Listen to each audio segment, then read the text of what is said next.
Yeah, I have no idea. Is rising. So I think we're just waiting for Bantam. And there's no one where Heximer should be? Heximer's here. That is an empty room. Room.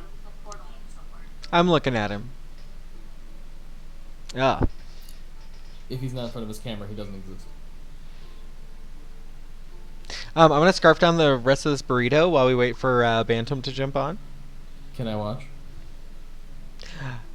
No.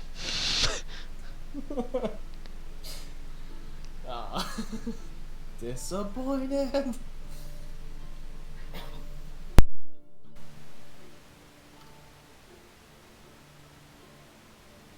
I should probably tune into the Twitch, huh?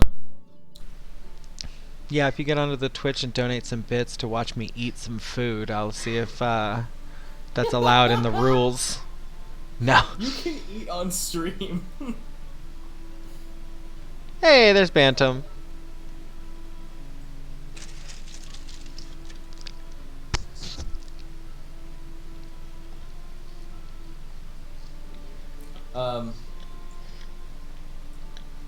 What is this option?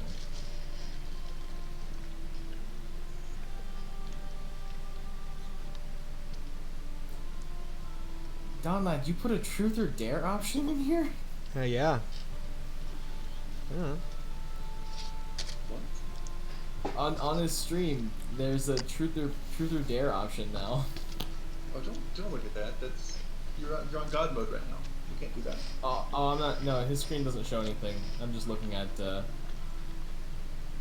I'm just looking at the sub things I can do. Yeah, all of you need to go in there and have that run in the background for me so I can get that sweet viewer count. IRL word ban?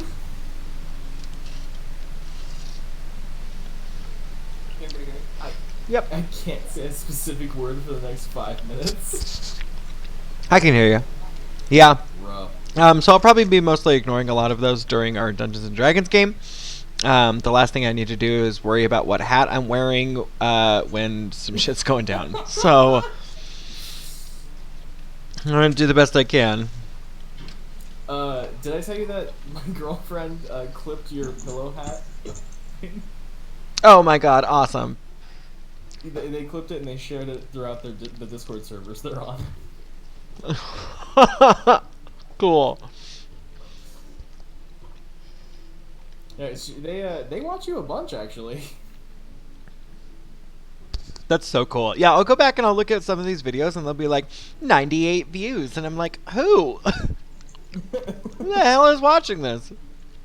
I just wonder who's watching the D&D sessions. Yeah, those are the videos that are getting the views. Our D&D session was one of the ones that got the 98 views. One of you cheaters is watching it. That's wild. Yeah. I'm not. One of us is watching it over, I would say, 60 times. Let's give the rest. Yeah. It's Alex wishing he could be here.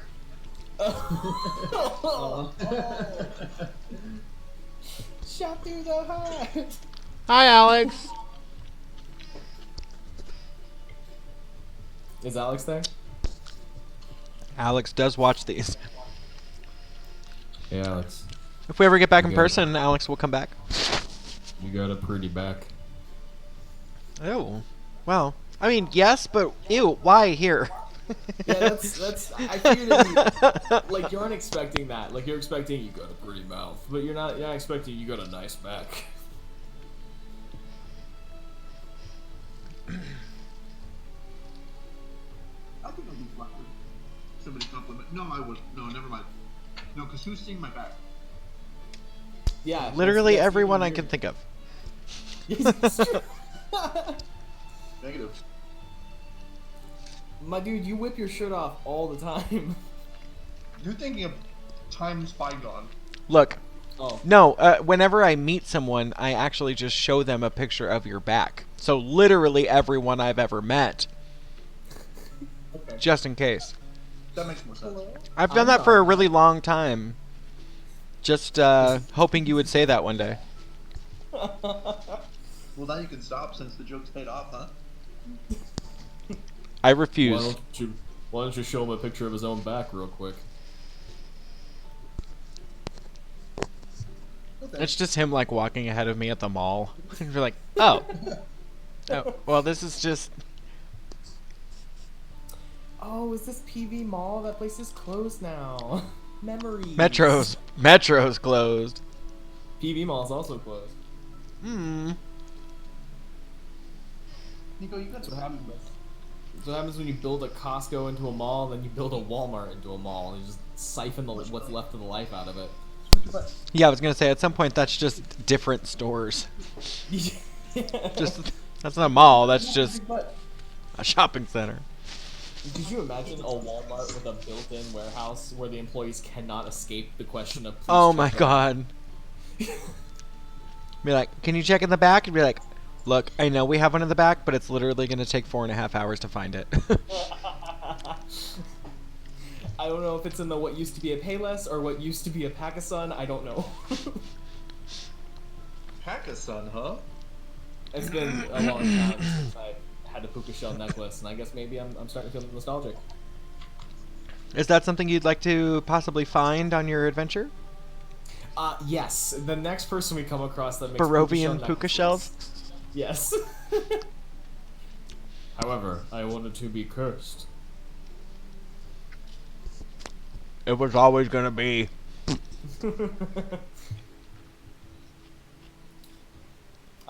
I really love the idea of somebody paying 5,000 points to pick your next game, and you have to just stop DnD to like play Animal Crossing real quick. Shit, knowing most of my viewers, that would be the game. Yeah. I'm at 3,700. Ooh. Damn. Damn, Janelle, what do you got planned for me? Are you gonna wait to tell me? Revenge of the Sunfish. No, I don't know. I probably just think those nights if you have to do like Tony Hawk Pro Skater. Oh, I sucked at that game. I'm gonna make you play Everhood. Oh my god, these games sound like they're gonna take my whole life over, and I'm okay with that at this point, really. Everhood is technically a rhythm game, but it's real good. It's like Undertale again, kinda. That sounds fun. Mhm. I've watched pretty much every single kind of playthrough you could do in Undertale. I just watched somebody else do it because I'm like, this game looks infuriating. Absolutely not. No. How much money to donate for you to do a genocide run of Undertale? Oh my god, I would do that. So, alright kids, so everybody's here, right? Taliesin, you here? Talison's here, yep. Heximer is here. Persephone, can you hear us okay?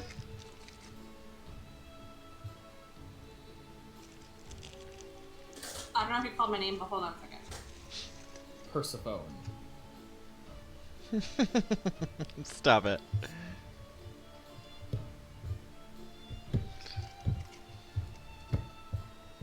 This is gonna be one hell of a session. Girl. Who's ready to die? I've been trying so hard. I'm scared of dying, and I'm the DM. I don't know what's going on here. You guys, the book only gives me so much to go off of. You guys have The book. ski-daddled past that to some extent. Hope you're ready to make some shit up. I'm ready to yell at you about your squid, man. I've been obsessed over this for the last, 2 weeks. We don't talk I know about it. exactly what I plan on going down. Did you tell anybody at Chiba Hut? Because I'll give them a call real quick. No one works there anymore. Oh, yeah, I forgot about that.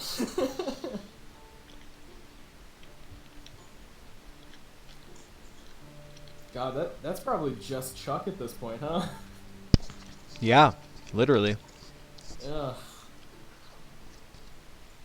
I forgot to ask, how is the old Jabberoonie for everybody doing? Oh, I want to die. Okay. All right. All right. That's mine. Next, please. Okay. All right. Anybody talk about anything else but work? Do you want to Darkness talk about? creeps in? Do you want to talk about those reports you were supposed to file before you got off today? There's no. Thank God there's no report. He didn't file his paperwork. It turns out the work is never over. You son of a bitch! What did you try to deflect with? You said something's out. What? What did you try and deflect with? You said something is out. No, I said the darkness comes if I think about the Cortana. Oh, okay. The darkness comes. What the fuck did I hear? I don't know. Let's talk about it. Okay. So when I was a child. Okay, we have enough therapy going on in this game, let alone outside of the game. Okay, kids. Then. Let me make sure our...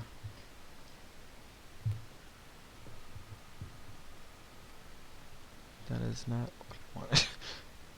So there was somebody at the door. It was Amazon. And Jake and I just looked at each other, and we didn't order anything, but it was assigned to Jake. And his brother sent us some stuff. His brother, his wife, and their daughter. So they even gave us this. Cool! Yeah. Dungeons and Dragons cookbook. That's a Cook'em's book. Okay. Yeah, Okay. cookbook. And like some canisters and some, I don't know what they are, like some dip bowls that are leaves. Yeah. Oh. Damn. But I'm eating pizza, so I'm sorry. I'm gonna go back to You the should. video. You should just Okay, but your put a bunch of lipstick looks ranch in it. fantastic. Yeah, why would you fucking put on makeup and then decide to hop off the video? She's like, Because I'm eating. I don't want people to watch me eating. that's why I keep going dark too. How many bits to keep the camera on? Okay, yeah, let me just be the only one with a camera on. I don't have a I'll be camera. back. Well, I'm coming back too. I just gotta nail down these tacos real quick. Can you just eat them on cam, please? God. Heximer, can you get your phone camera and start filming? Yeah. Can we get another angle of this? Yeah. Can we get... Oh god, yeah. This is the content I come here for. He's gonna blast the taco innards out of the show. That's my favorite thing, by the way. Not a lot of comedy things have done that, where they like just... Blow the end of a taco out. Yeah. I think I'm gonna use that in something now. Hey guys, join us on Monday where Cole is going to blow a whole bunch of stuff out of a taco. I have a lot of friends that would join in for a lot of mixed reasons. Taco blast month. They're sponsored by Mountain Dew. Mm-hmm. Sponsored by. The great Bantam Taco Dew Blast. We're gonna Baja blast the shit out of tacos. We're gonna Baja blast your Bantam. Oh no. No. Oh, No, we're not. I don't want to start using Bantam as a euphemism for that, but now I keep thinking the phrase "blow it out your Bantam." That's fantastic. You're fucking jinxing me, dude. I'm gonna get exploded. Oh. The more we talk about this, the more likely it is that I'm just gonna get turned inside out by vampires or townspeople. Beginning of the first combat phase, I use rope trick and leave. So does anyone... Dustin, you use a bow and arrow, right? You're still a ranger? Yeah. No, Oh I my switched. Hey, You got bugs now, I don't know. I do stuff with that as well. while we're waiting, Persephone's on her way back. I'm gonna eat this last taco here. Bantam, before we begin, I would like you don't have to answer now if you don't want to, maybe you can brainstorm it, but What does the inside of your rope trick look like? I don't know if I'm allowed to choose, am I? I'm asking you. I'd say you can choose whatever the hell you'd like.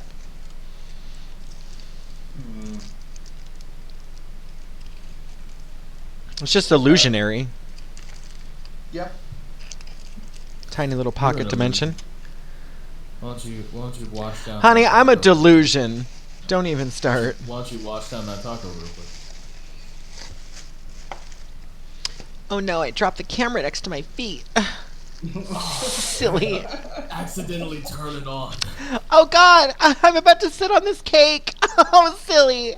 Son of a gun.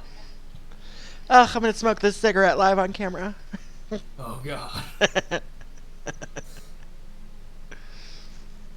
Hey, so I have a no, never mind. I'm not gonna ask this question. Even my dog's looking at me disappointed. She's like, what is wrong with you? You're on the internet. Stop acting up. The cool thing about both of the DMs that we have is it seems like they'll let us design kind of how our stuff looks, which is kind of nice. Mm-hmm. So that's pretty cool. I do like describing how my bugs attack stuff. That is one of my favorite things. Oh yeah, I fully expect all of you to know what your magic looks like and feels like. Oh, did I have enough time to copy down those spells, by the way? Okay, so to copy down spells, you're gonna have to possibly hop in Taliesin if you understand this better than I do. But to copy spells down into your spell book, in which you can prepare them for later use. And that's something we got to get better about too, is what spells we're actually preparing for the day. I know with my character for Icewind Dale, I'm going to have to start making decisions like that also as an artificer. Which items I want to be what when I wake up. So maybe Taliesin, you can help me out here. We'll maybe get into it when it's not such a cliffhanger of a night. But yeah, what you'll basically want to do is spend a certain amount of gold on paper and ink to inscribe these into your book. You can read twice as fast, but I would say that writing still takes you just as long because you got to be careful. Oh yeah, I'm totally fine with that. So, I would say in the middle of the night, you guys probably slept. So it says wizards can spend a short or long rest to inscribe new spells into their spell book, but you're correct, they do cost gold for the ink and paper. So I'll look more into that. I started looking more into the other rules that we kind of glaze over. I wasn't sure if I was doing death save throws right or whatever.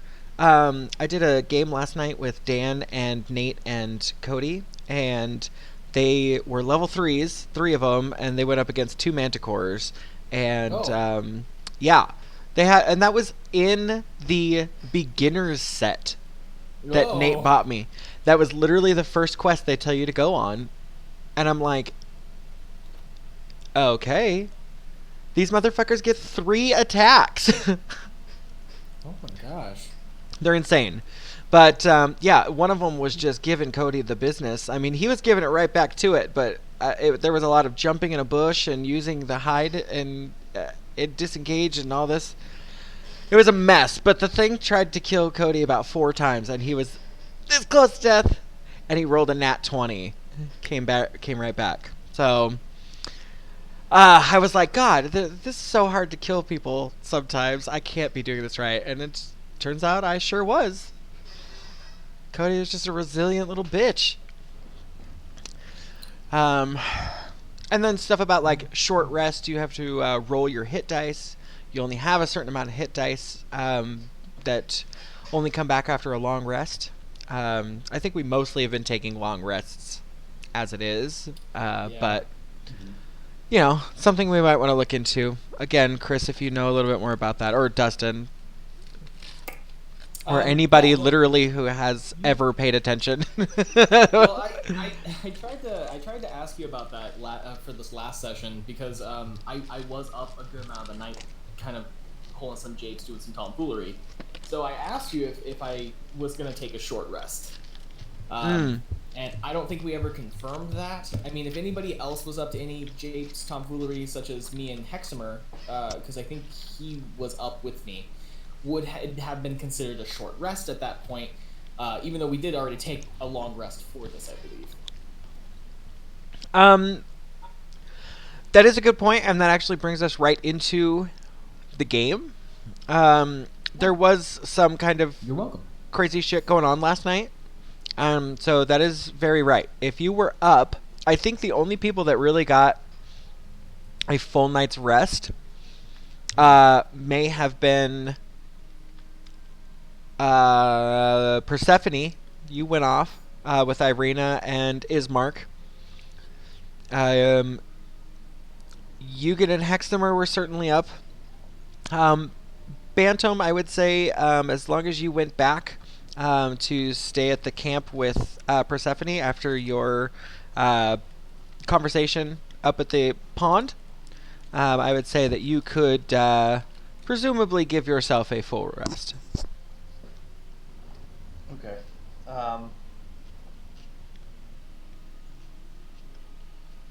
Okay, so then, yeah, I'll end up just taking a short rest on that one then, because, I mean, I was already at full health and my spells, I didn't use any spells. Okay, sorry. Okay. So, I don't know if he's whispering these to me or if you all can see this, but short rests are usually 15 minutes to 1 hour and generally happen in the middle of a day. Short rests allow you to regain your hit dice, you roll for them, and any abilities that are regained upon a short rest. Long rests are generally overnight, and you regain all of your hit points, all of your spent spell slots, and all of your spent abilities. So, we've again pretty much doing that for the most part. Okay. I would say that this one would be at least a 4. If you're out doing your little tomfoolery, you would probably get about 4 hours of sleep, Okay. 4 hours of rest at least. But the rest of you, Persephone, Ismark, Irina, Bantam, you guys all would wake fully rested. Are we running any exhaustion, or is that... Oh yeah, yeah. That comes into play every once in a while. Okay, I was just wondering if we were still Mhm. going to be doing exhaustion. So far, you guys have had pretty good luck with lodgings and safe camps and overnight checks and far. stuff like that. So far. All right. So, is everybody ready to begin the Saint Markovia? I have a question. Yeah. On So- my saving throws, it has the advantage thing on it, and it says +4 on saves. Is the items that save my saves, is that including the 4, or do I add the 4 to it? I'm not sure. Can you tell by looking at your saves? Are they like crazy high? My charisma is 11, wisdom is 8, intelligence 4, constitution 5, dexterity 5, strength 7. Those sound like they're added to me. Those sound pretty high. Those are your plus save modifiers? My saving throws. Yeah. So I do believe those are added. Those seem real high. Okay. Alright. Well, can somebody look at theirs and tell me what theirs are? Yeah. Yeah, I'll look at my saving throws real quick. So I can just see on my saving throws I have pluses to pretty much all of them. Do you have anything like different on yours? Because mine, it just has the pluses next to it, like strength plus something, plus this, intelligence plus this, dexterity plus this. Yeah, mine is charisma plus 11, wisdom plus 8. Okay, yeah, because mine's like strength plus 4, intelligence plus 2, dexterity plus 6, and everything Mhm. else is just plus 1. Yeah, mine I have a is. +7 to charisma and a +5 to constitution, and everything else is like a 2 or 3. Yeah, so that sounds about right. Yeah, Chris, I know my aura protection needs to be +4, but I wasn't sure if I needed to add the +4 on top of that, and that's why it was saying to me +4 in saves. I think maybe it's asking you to add it in yourself. Hold on a second. Actually, hold on. I think I figured it out. Okay. Is Chris here, by the way, or is he building ambiance? He's here. Okay. Is he building ambiance? Stop asking questions, fool. Okay.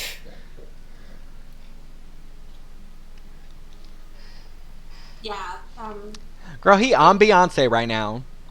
Chris said they're already added, so that answers it. I think I needed a save last time, and I shouldn't have added that. So sorry. So How about- Janelle is dead. Oh, you guys can't see how cute she looks right I'm a now. fucking cheater. How the big old heck did you guys get such high saves and everything? No. She's a paladin. My charisma is 2, wisdom plus 3, intelligence plus 4, and intelligence is like my highest. That's fair. Okay. Yeah, I got my highest is dexterity with a +6, Yeah, you're. but the rest are like 1s. I don't know why my charisma saving throw is 11. Oh wait, no, I'm crazy. I got it wrong. My intelligence save is +7. Never mind. Yeah. I don't know, maybe it's because I like the point totals, like I just need to put some more into my point totals. Like next one I need to put in something for, I'm gonna probably end up putting my next point sets into Constitution, to be completely honest with you. All right, kids. Tell you what. We're going to go ahead and get started here if everybody is opposed to that. Let's get it. Quick recap of the last time we were all together. Things got a little hairy. Things got a little complicated. The abbot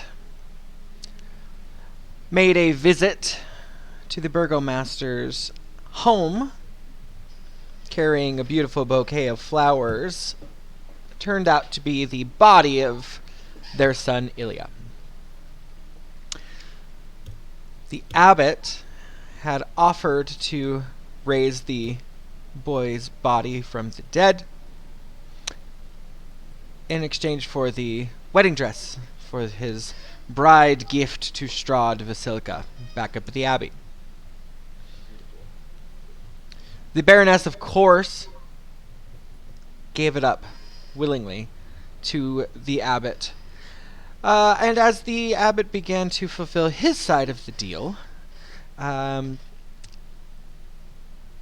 the players all kind of found themselves in an awkward situation as Taliesin struck out with his spear and attacked the abbot.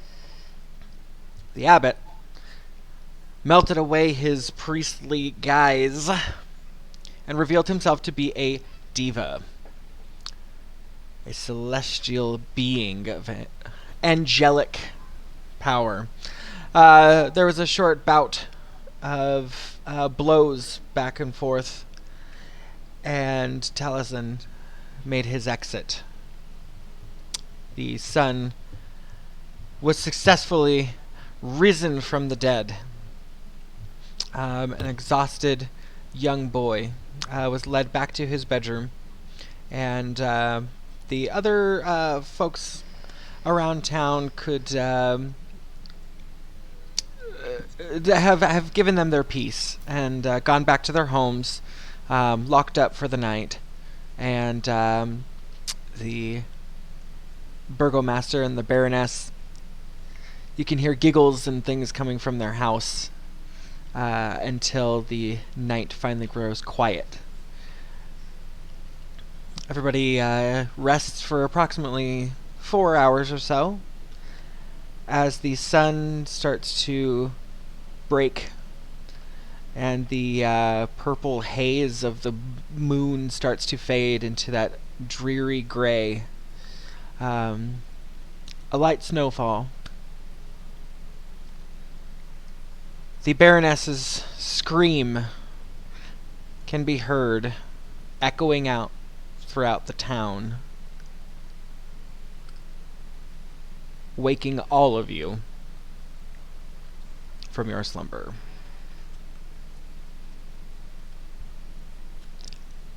What would you like to do? Do us up at the top of the hill who have camped out up here, do we hear the scream as well? Absolutely. It is a blood-curdling scream. Yoogan, I'm gonna kind of awake and hear the scream and just kind of not really pay attention to it, just kind of stare forward and try and get a little bit more sleep. Okay. Persephone is gonna bolt up and immediately start to don the armor. Or, I don't know, do I sleep with it off? I don't know. But I'm gonna pick up my gear and I'm gonna yell to Irina and is like, hurry, get up, something's wrong. Irina, you see Irina kind of reach over and she's still got a bottle of alcohol in her hand. And she sits up and she says, she's in her armor. It's kind of loosely on, and so is Ismark. They're both kind of laying on the ground with their armor loosely attached. Nothing a quick tie up here, tie up there, can't put together. But Irina says, "Hair of the dog that bit you, bitch." And she takes a chug and hands it to Ismark and stands up. And you see her kind of adjusting, and she says, "Persephone, what's the matter?" It sounded like there was a scream from the Baroness's house. I have a bad feeling about this. Ah, fuck. Ismark is ready to go quite fast. Irina is ready as well. Bantam, where did you end up? Did you end up back at the camp with Persephone? Yeah, I was back at the camp with Persephone. Okay, so same for you. Jump up, and you're able to get your things together, pack up. What are you doing at the moment? I'm going to just kind of put all my stuff together, and then I'm going to just kind of wait at the edge of the camp to head out with Persephone.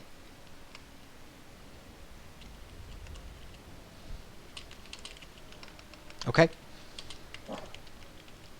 Yes, as you guys approach the burgomaster's house, the front door is locked. From your passive perception, the window towards the back is... you can hear the screams coming from the window towards the back of the house. I'm gonna see if I could kick down the front door. Okay, make a strength check for me. You also have your Ring of the Ram if you'd like to ensure that this door meets its end. Also, the back door had previously been kicked in. Oh, that's right. Just fucking up all their doors. Yeah, I don't want to fuck up their doors. Like, I'll damn go around to the back Okay. and see if I could shove or knock over the... It's a bookshelf, right? Yeah, so make a quick stealth or a strength check for me. Okay.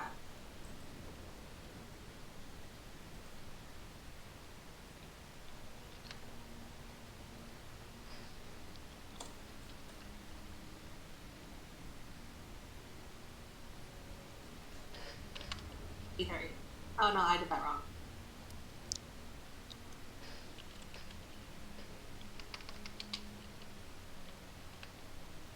Between.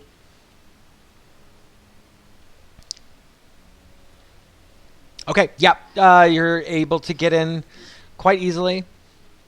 And as you enter the house, it's quick to see where the screaming is coming from. It's coming from the boys' room. And the door is wide open, and both of the burgomaster and the baroness are in the room. I rush in, and do I take notice of anything, like what they're screaming at? Yes. So the Baroness is sitting on the side of the bed, and she is laying on top of her son's body, and she's stroking his hair, and the boy is laying in the bed with his eyes open, unmoving. His skin is pale as stone, and there's 3 large slices across his throat. The pillow behind him is soaked in blood, and the window is still open, letting in the cold air and snow. I kind of rush forward and I'm like, make way, and I just want to see if can I do like a medicine check to see if, or can I attempt to use spare the dying? What is Spare the Dying? You touch a living creature that has 0 hit points. The creature becomes stable. The spell has no effect on undead or constructs. This boy is unfortunately dead. 2 dead. Dead. Okay.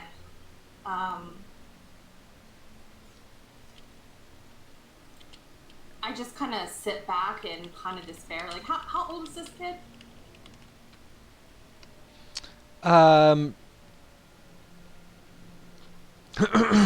Sorry, I have a bunch of shit going on. This is a young kid. He's probably not even 10 or 11. Yeah. Okay.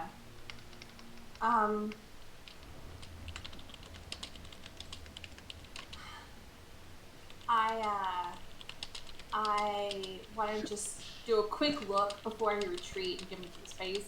A quick look at the neck wounds to see maybe what that could have looked to cause that. Okay. So yeah, that will be a medicine check. As you approach him, though, the Baroness swipes at you with her hand, and she lets out a cry and says, "Back up! Get away from my son!" Baroness, I mean no disrespect. I want to see if there's something that we can do about this.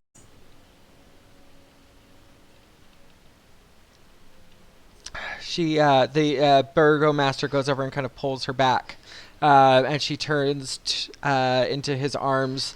He takes her to the other room, and you can hear them both crying and sobbing on the couch out in the front room. Okay. Do I get anything for my roll for medicine check? Yes. So as you approach the body, there are 3 noticeable wounds across the throat area. I'd say at this point, too, as you are investigating the room, who else has come in here? Has anybody else followed behind? Bantam? I'm in here, yeah. Okay, so Bantam, you can roll an investigation check. Yeah, I'll roll investigate. I'll absolutely roll investigation. So as Persephone checks the body, is anybody else making their way over here? I guess that's everybody. Never mind. Okay. Give me just 2 seconds, kids.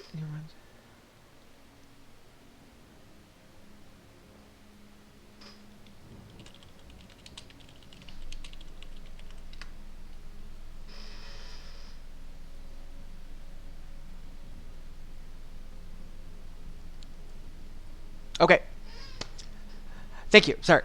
I have a whole bunch of secret messages and stuff going around. So, Persephone just darted out.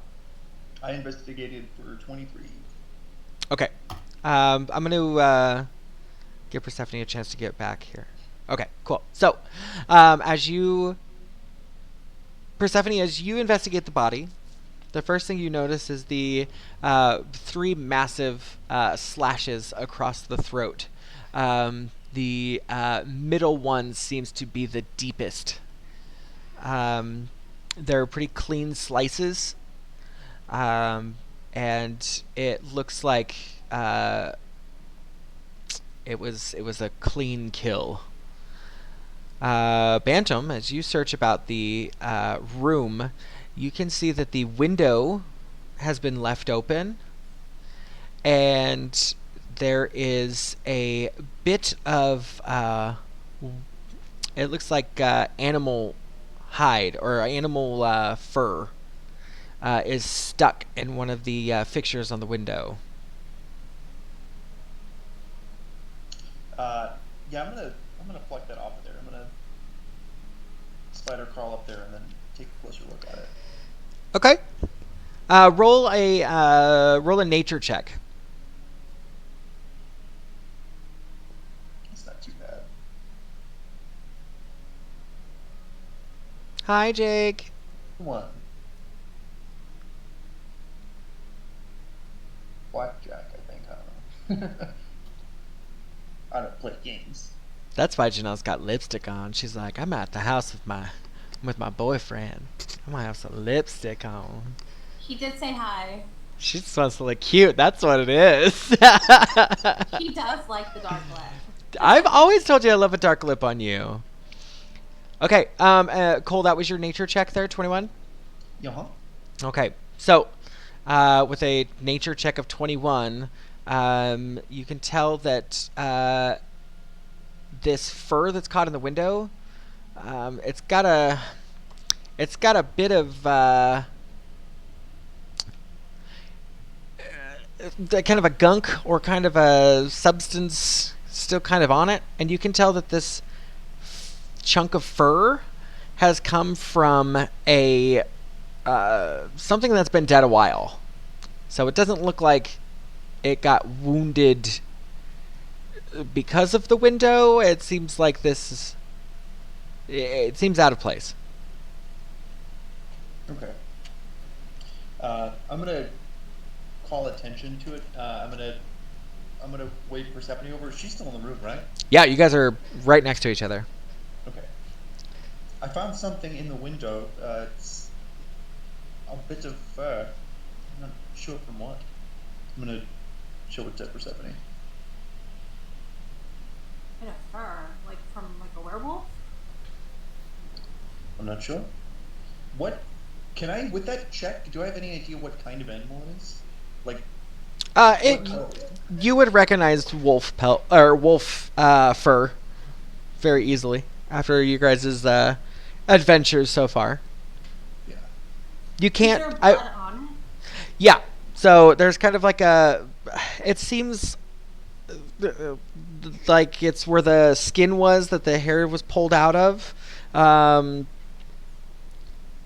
Yeah, it doesn't look fresh. It doesn't look like it's been tanned, like finished, like you would do at like a leatherworking place or something like that. But yeah, it doesn't seem to be fresh.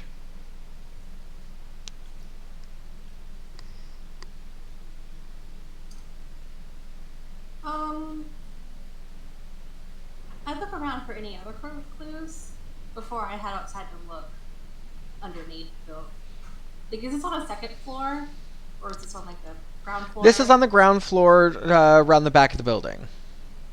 Okay. I'm gonna tell Bantam I'll be right back. Bantam, I'll be right back. I'm gonna go look outside the window, see if there's anything else down there. And I'm gonna quietly, as quiet as I can, just kind of avoid the Baron and Baroness and see if I can find anything outside. The Baron and Baroness sure do not ignore you, and they stand up. The Baroness sees you leaving the room, and she stands very angrily and walks towards you. She pushes past you, giving you kind of a shove as she passes by, and she says, "Out! I want you all out!" And you see she goes into the room, Bantam, and she walks up to you and says, out of my house now. As she kind of ignores you, and you see her walk up to the back door, and she kind of very angrily pushes back up this bookcase and slams it up against the door frame. And the front door is open as the burgomaster stands, kind of pointing out. I say, come on, Bantam, they deserve their space. Okay. Is Mark and Irina come? Ismark and Irina are outside, and they are trying to calm down about 12 villagers that have gathered. And you see them, a few of them with hatchets or pitchforks in hand. And you see them say, "What's going on?" They're asking, "What's happening? Why is the Baroness screaming?" And Ismark and Irina are doing their best to calm the crowd. When they see you two exit, a few of them push forward, including the guard that you guys had ran into when you got here. The one that seemed upset about his partner. He's the one... Yeah, go ahead. Oh, I was going to say, he's the one who pushes forward first. Oh, sorry, go ahead, Ben. No, you're good. I'm gonna walk up to him, and I'm gonna get his attention, and I'm gonna say, the Baroness and the Burgomaster are fine. They're just dealing with a great personal loss right now. It might be for the best to leave them alone, but I can assure you they're fine. And something tells me that what they're dealing with, they wouldn't want to be public in the first place. I would say it would be best for you to go in, to ask them what's happened, and I think you'll agree with me that it's not good for the town to know.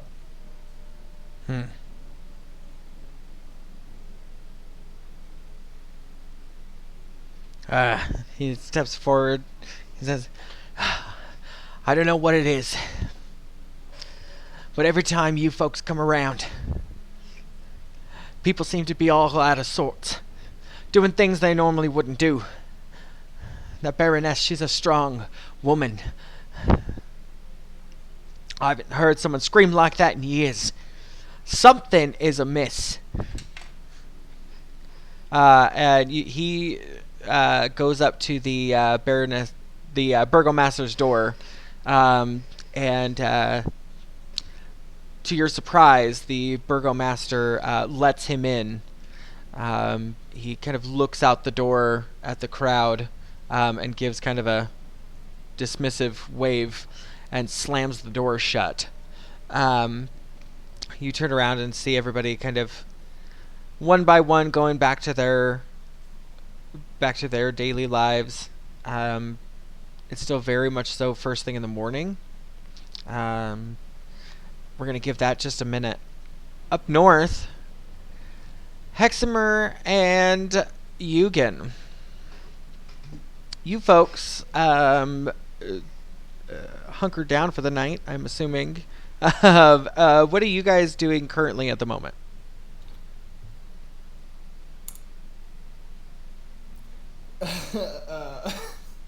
One second, I'm sorry, I wasn't ready. While we're waiting, is there a way to change the Roll20 video icons? Like, can I move them to the top? Yeah, so if you go to the, are you talking about the video stuff? Like the little video windows? Yeah. So if you put your cursor at the bottom, it'll have the little move thingy, little compass, and you just click and drag, and you can move them anywhere. I wish you could make them smaller or like You can. move the names, but I haven't found a way to do it. You go up into your settings, and then scroll all the way down to the bottom, and it should be Chat avatars. Disable player video / avatar size. Large, regular, small, names only. And then you can do player video avatar location, default top or bottom. Okay, cool. I gotta move to the top. I feel There you go. stupid on video looking down. So. Okay, so Okay, so, Yoogan, Heximer, what are you two doing up there? Yoogan is currently banging against the gate as hard as he can, trying to get it open. He's screaming at the top of his lungs, like, "Give her back!" Heximer has, like, asked him several questions. He's just kind of not really listening. He's just screaming, just yelling, just not really sure of himself, just saying, "God, give her back, please. She's all I have." And just trying to get this gate open as much as he can. Okay, so even before you started pounding on the gate, the second you walked up to it, you could hear a violin ringing out over the courtyard. Mm-hmm. And oh, I can hear myself. It doesn't sound very good. It does not sound. It's a bad violin. Yeah, you've heard it before, and this. Oh, it does not sound good. First thing in the morning. Your commotion that you're starting at the gate is kind of starting to. You can hear the yips and hollers of some of the creatures inside. Yeah. Kind of getting pissed off at the noise first thing in the morning. Heximer, what are you doing? I was packing up my camp. Heximer was awakened by a nightmare more horrible than he normally, or at least a vision more vivid than he's normally used to. He was packing his camp up in the wee early hours, and then he noticed Yoogan banging on the gates, and was just kind of asking him some cursory questions, trying to figure out what had happened. So at this point, I would kind of walk up carefully, having gotten some exposition of some kind, and just kind of, I don't know, just like be like, "Hey, Hal, you trying to bust in here? We gotta get in there. We have to break this gate down. We have to get in there. Is the the gate wall like 15 feet? I think so. Is the gate locked? They're banging on it. Yeah, well, the more you kind of rock it back and forth, it is. You can push it open enough to get in. It's just very loud and very crickety. So, Yeah, I'm gonna push it open and get in there. okay, so the second you open up that gate, you see the mongrel that you know as Otto. Otto Bellevue, the half man, half donkey looking crazy dude. And he is running directly at you with his shovel in his hand. God, I don't know. Good. Mind Sliver just to shut him down mid-step. What is that? Mind Sliver, it's a cantrip, 2d6 psychic damage. Yeah. Does he do a saving throw, or do you do a spell attack? Save of intelligence 15. Intelligence. That's not great. Okay, so Otto rolled a nat 1. Oh no! Yeah, go ahead and roll your damage first of all. Auto dies. He just has a hemorrhage.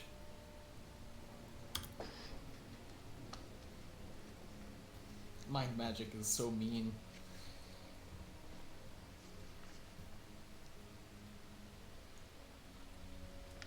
Not bad. Okay. So yeah, you reach out mentally towards this creature coming at you, and sorry, I'm looking for stuff here. The creature takes the the damage completely unexpectedly. And you see something just kind of not work right. He takes the psychic damage, and just kind of like drops his shovel, and you see like the donkey side of his head perk up, but the human side of his face kind of like droop out. And it kind of makes like a right-handed turn and kind of just falls over on the ground. And he's got one of these almost like a hyena leg sticking up, twitching in the air. And Siegfried, the large woman mongrel folk, is walking out with the abbot. Just here. Yoogan is gonna kind of like charge up to him, like as quickly as possible. Okay. I need you to roll a Constitution save for me. Of course you choose Constitution.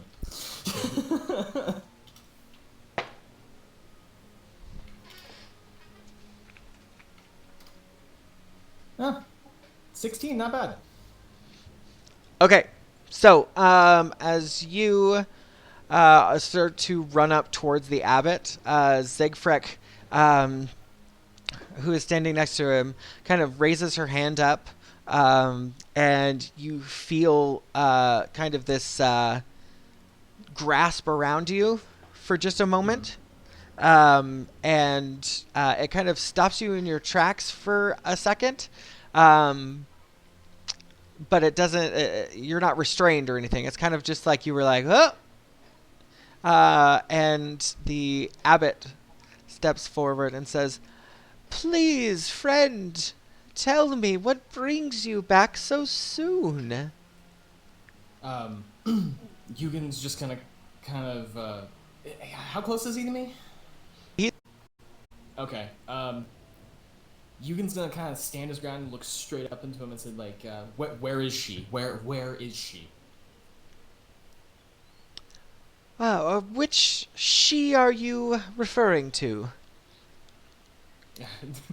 My she or your she? My she. You know what you've done.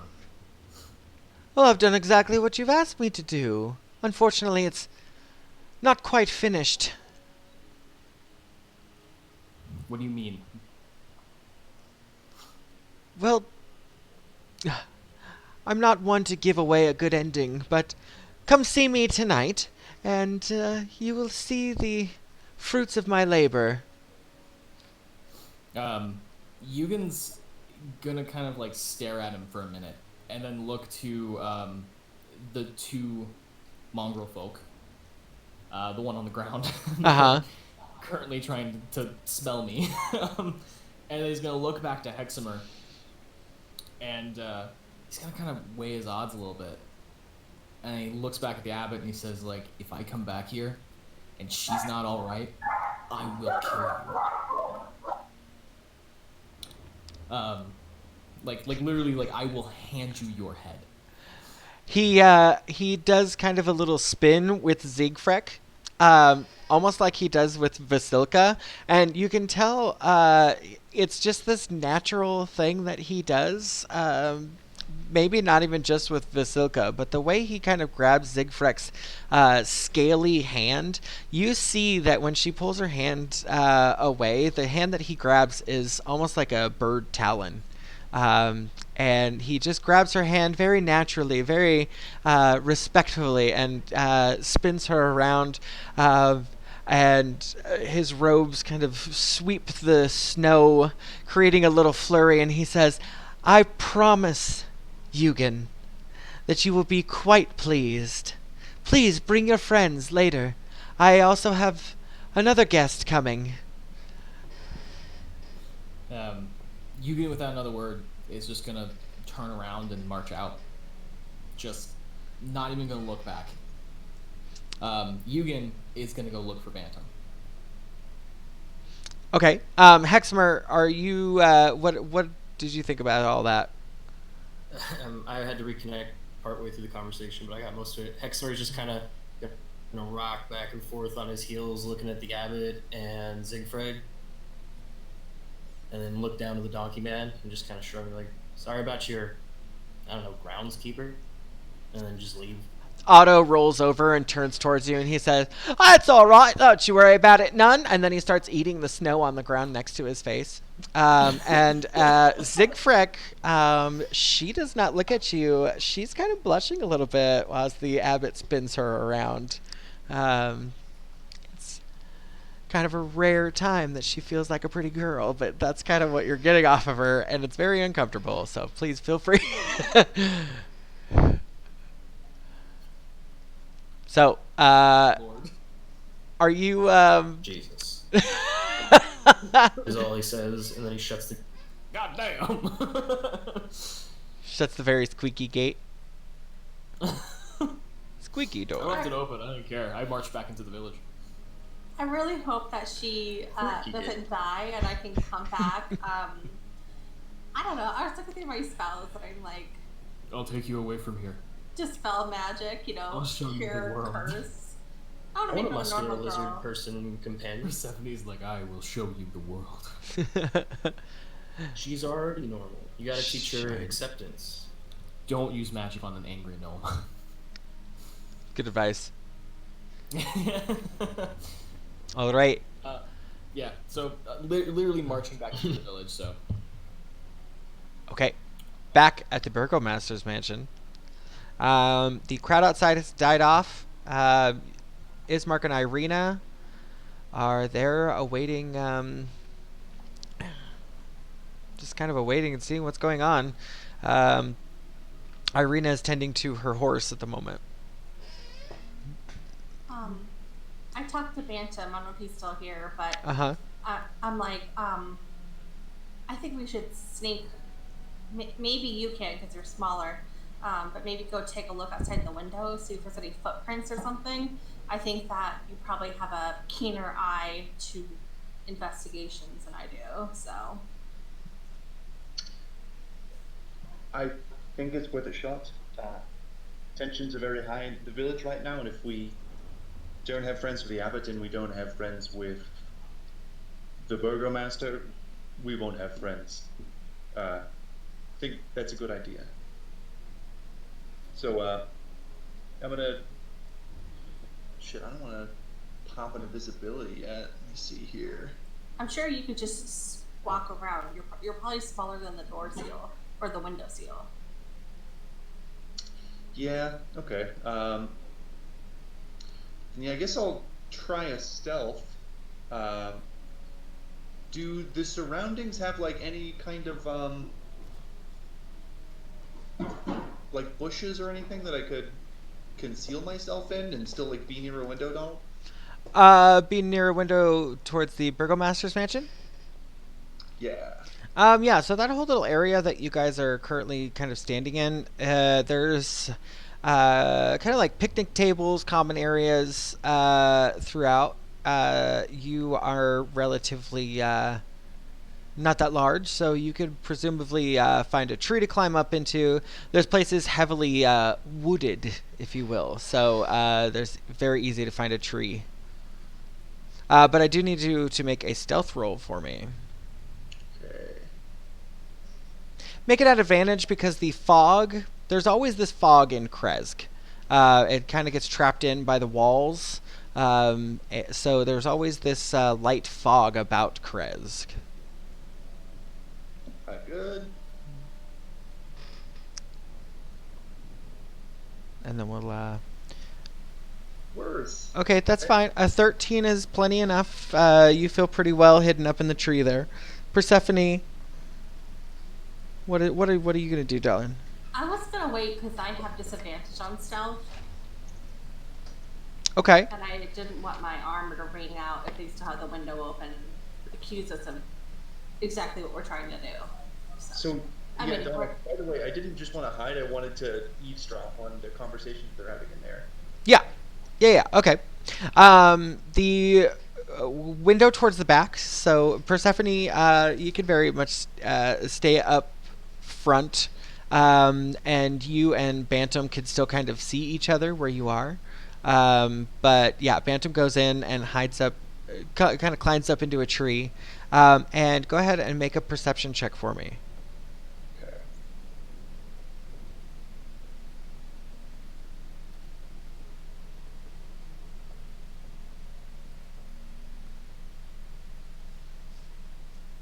9. Okay. Through the window, you can see the Baroness and the Burgomaster are back next to their son's side, but the guard that's inside seems to be kind of angrily talking to them. And the only word you manage to hear is your guild name, Habeaus Corvus. Everything else just sounds angry.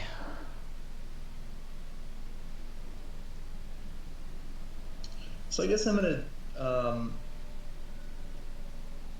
I guess I'm going to cast message at Persephone. Okay. And just tell her I can't get a good read on what they're saying, but it's not kind, and I know we are the subject. Message Can I received. respond back, or? You can respond back with up to 25 words, I believe. I want to say that is worrisome. Do you see anything near the window, like evidence? I guess I could try perception again. Do an investigation check on the backyard. Yeah. Yeah, you can roll that if you'd like. Backyard. Yeah.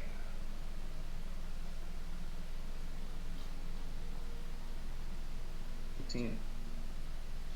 Okay, so you can't see too much out here because the again the fog and the light snow and rain that's happening.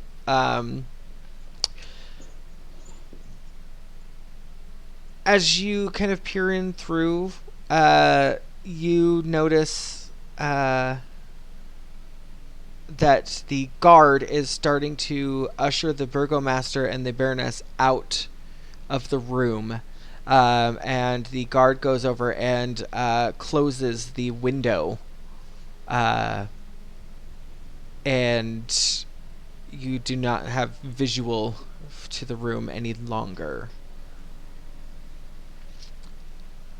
Okay. But that could mean that they may not hear us outside the window, right? They could still hear us, they just couldn't see us. Is anybody looking in my general direction that I can see? No, you're pretty well hidden back there. It's only but a few moments. Was there anything else you would like to do? So they basically leave that room, and it goes quiet for a moment. Okay, so they do leave that room. Yes, All right. leaving the I sun was thinking behind. about just like going up the side of the house, and then like just actually putting my ear up next to the window, since like they couldn't see me now that they've like drawn the blinds or whatever. Okay. But if they're not in that room anymore, I don't think it would do me any good. Well, no. If you, it appears that they are going to be coming out the front door. Okay. Then, and this is the morning, right? Yeah. Yeah. Ask crack of dawn. Okay. Well, shit. Then, yeah, we got time.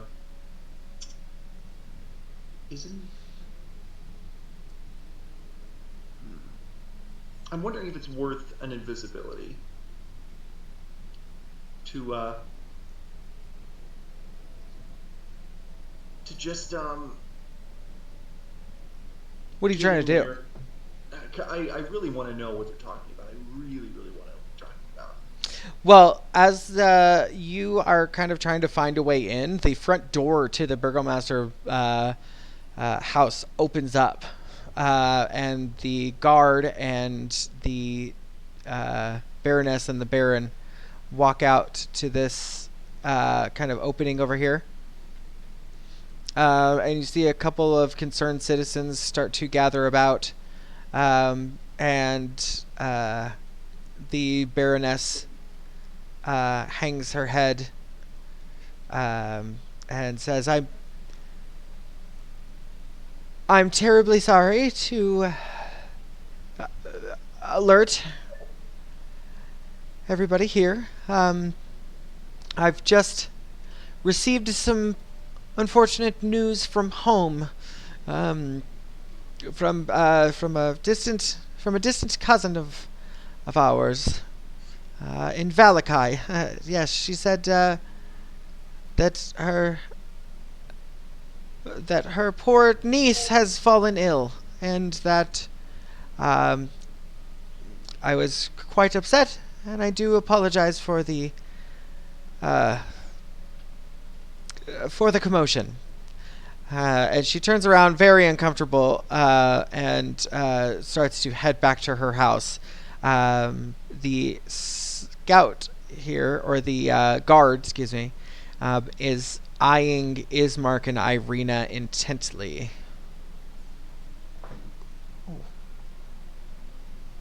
Bantam, Persephone, you guys are easily able to perceive all that happening. As the, in fact, by this point, Yoogan, you're coming down the path here, with Heximer behind you in tow, and the two of you catch the tail end of the Baroness's very odd speech. Do I see them come about? Yeah, you guys are kind of all in the area here, so.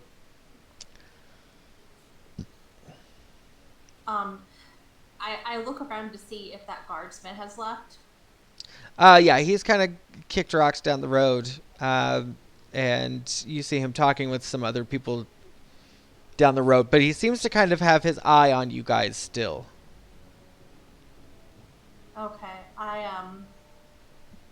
I go up to Yoogan and Heximer, and I'm like, where were you guys last night?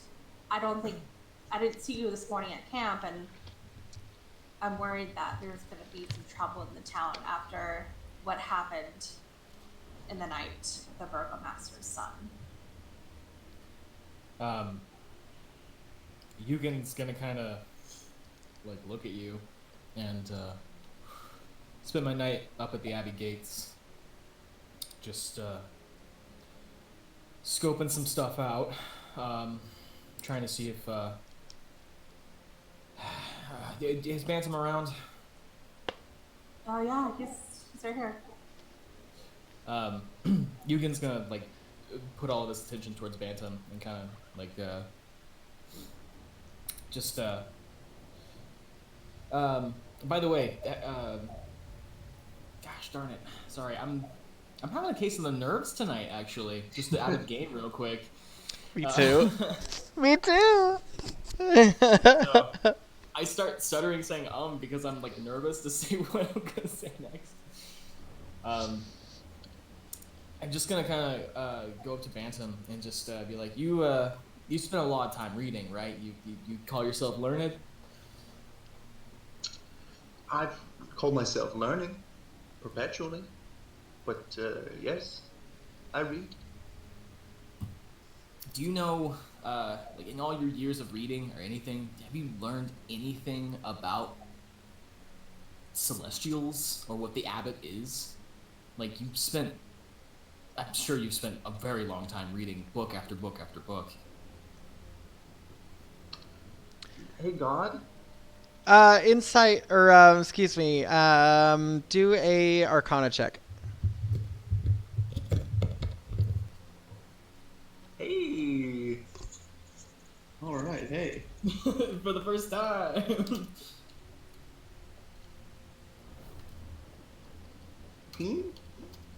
18? Yeah. So, what you know of Celestials, you know of them more in, like, ancient tales of large-scale wars.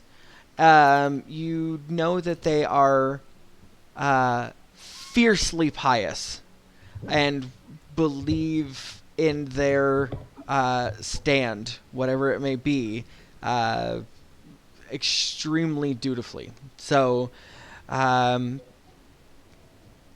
most of the depictions of divas or angelic creatures that you've seen have been in fairy tales or bits of fiction. So I'll say, I know what most people know of Celestials. They're like clerics on steroids. It's all about fighting and praying and that's the essence, I guess, of a Celestial. So But- you've never read anything about how to weaken one? Have I read anything about how to weaken one? You vaguely remember a story of an angel who had fallen out of grace with their holy connection, and you know that their wings are often believed to be a source of weakness when they are in their diva form. Okay. I relate this then to Yoogan.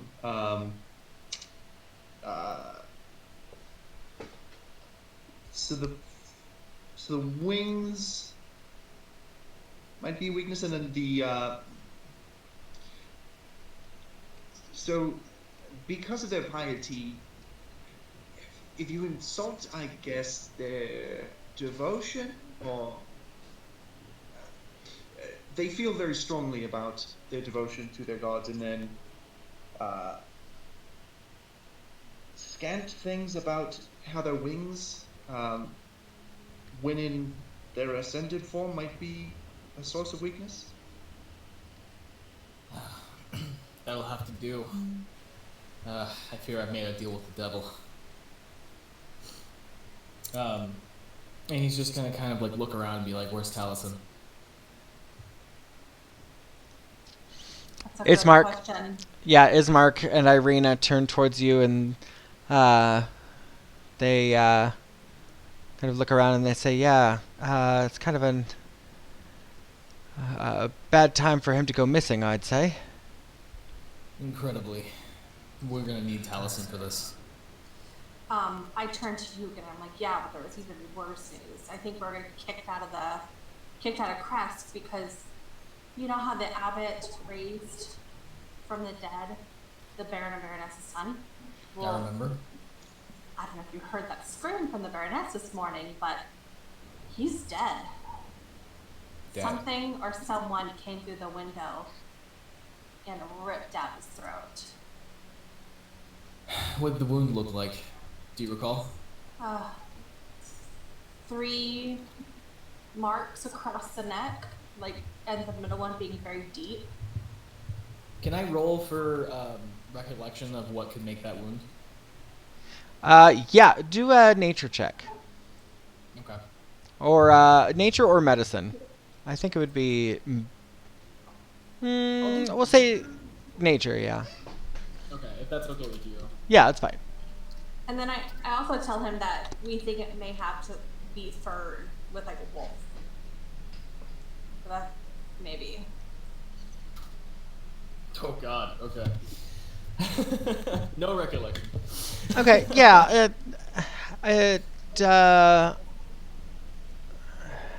There's nothing about it that sounds fishy to you. What about you, Heximer? I'm gonna try and roll for some sort of knowledge here. Real quick. I did have one more question for Persephone. I'm sorry.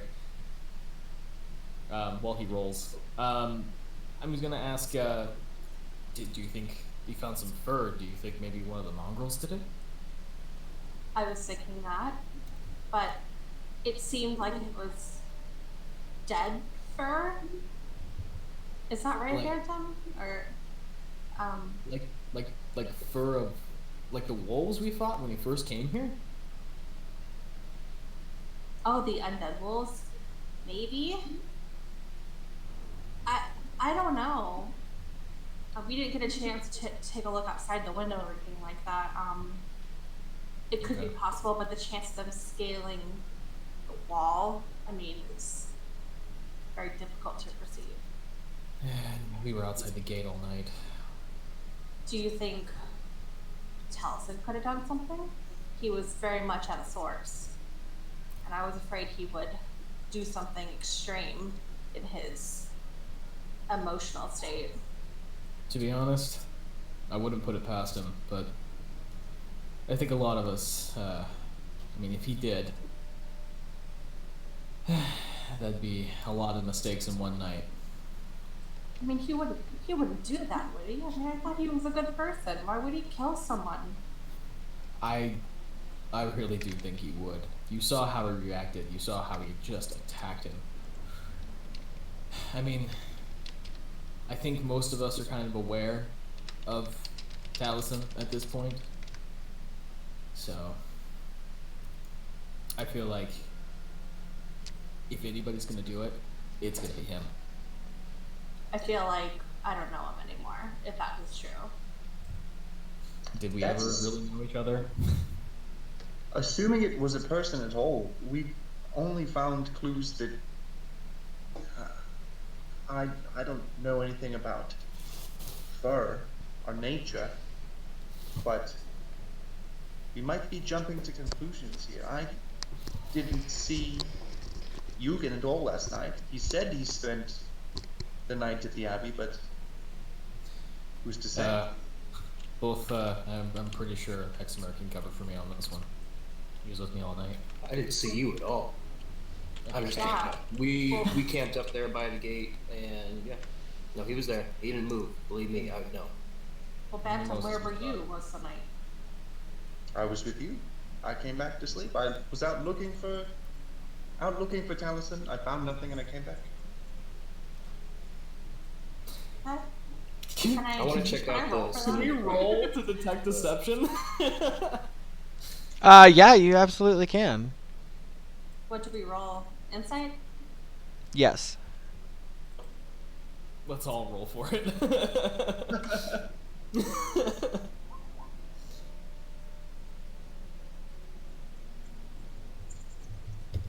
Damn. Yeah, tell me if he's lying.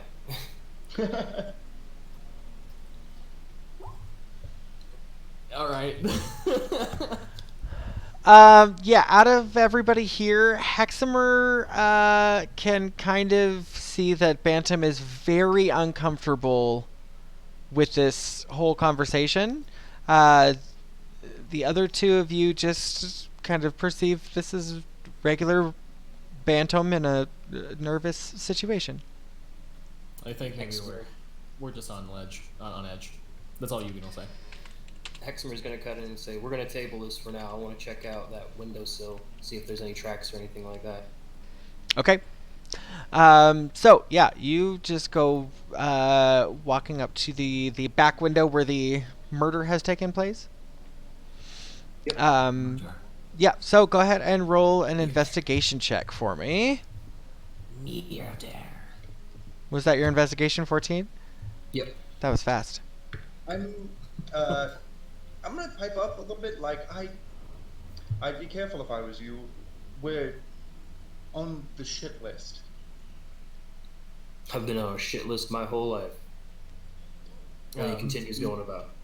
Yeah, Yoogan's gonna kind of like look to Bantam and just say like, I think we're in a lot deeper trouble than you think.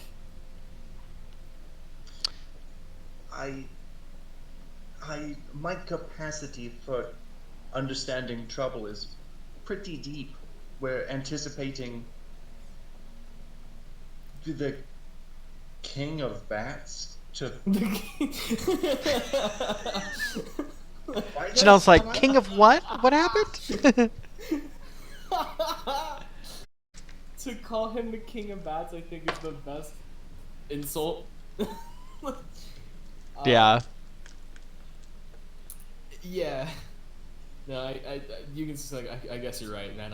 I'm just really on edge right now. This is shaping up to be worse than I thought. Really need to find Taliesin. So yeah, just real quick, Heximer, you continue over to the house, and you had the 14 check.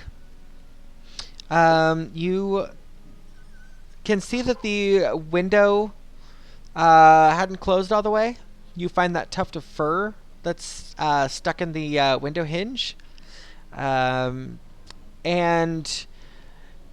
you notice that underneath this kind of awning of the house, there is about 8 inches of like dirt and mud before the snow begins. And just out of the small patch of ground, you can kind of only perceive like shoed footprints. So just people have passed through this area. And that there's, bundles of wood back here. They're growing some small crops and things. So it's a heavily used area, but... Okay, well, hang on. When is the last time it snowed? It's currently snowing. Okay, so it's going to be covering up any fresher prints. Yeah, so Bantam checked for that. And the footprints, for the most part, have dissipated or been covered up. Heximer just swears, and then returns to the group. Okay, and what swear do you use? Fuck. Okay. All right. So, yeah, you're able to join the group. This early in the day? That's... I got a bag of them. That's true. That's true. He was awarded a whole bag of fucks. He just has chosen. He has chosen not to give any out. Damn. Yeah. Keep them secret. Keep them safe. Yep. Okay. So the plan. What's your plan? What's going on? I kind of want to rush after the guard.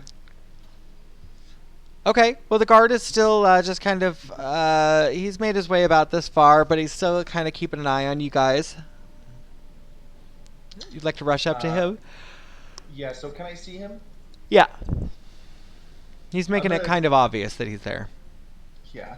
I'm gonna make eye contact with him, and I'm gonna slowly walk over to him, like with my hands up, just for like a moment, to say like I've got nothing, and then I'm gonna cautiously approach him. Okay. He meets you halfway. Oh, you walked past each other. Oh, that's There all. we go.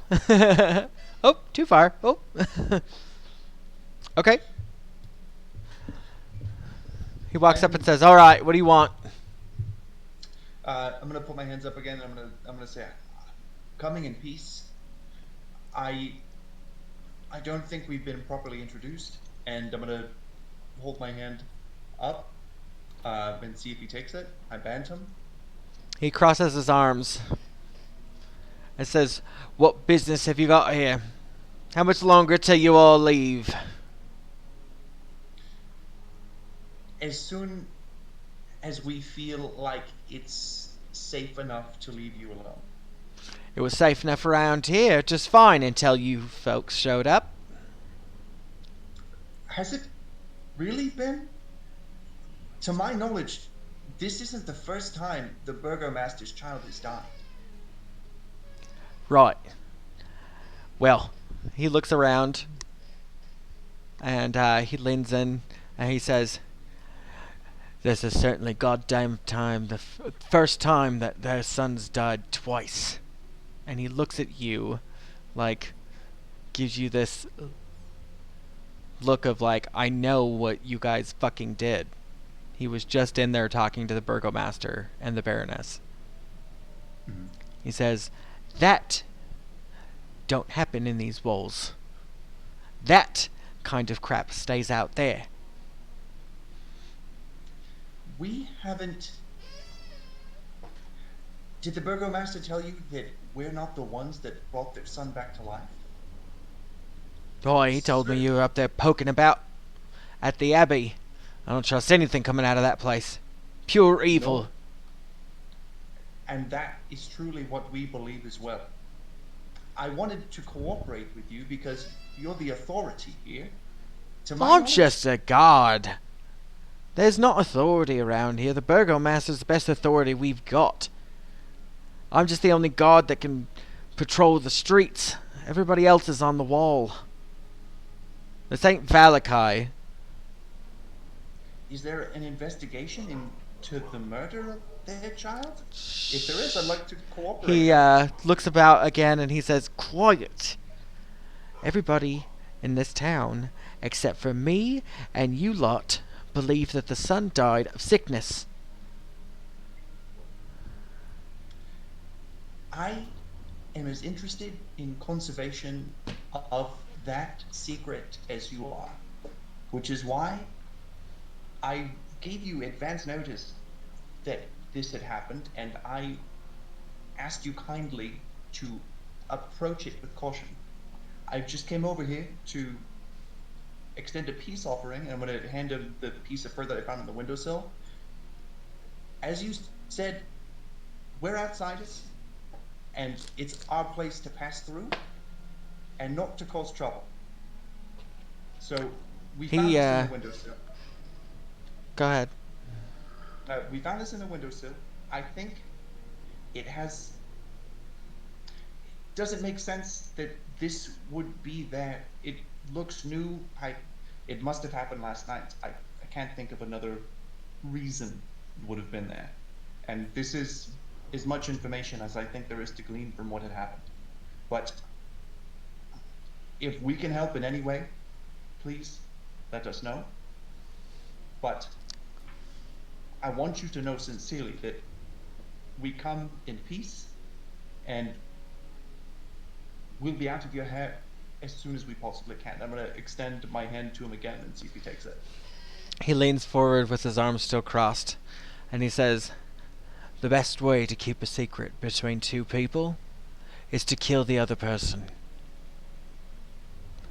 The lot of you will be out by tonight."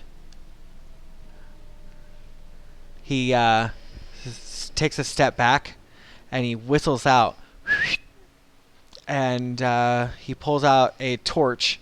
First thing, it's middle of the morning. He pulls out a torch and holds it up, and all about the wall around you, every 60 feet or so, you see another torch lit, and the guards all around the walls have their eyes fixated directly onto you, Bantam. The guard says, "Out by the morning." And he puts the torch out and just kind of begins to walk down this way.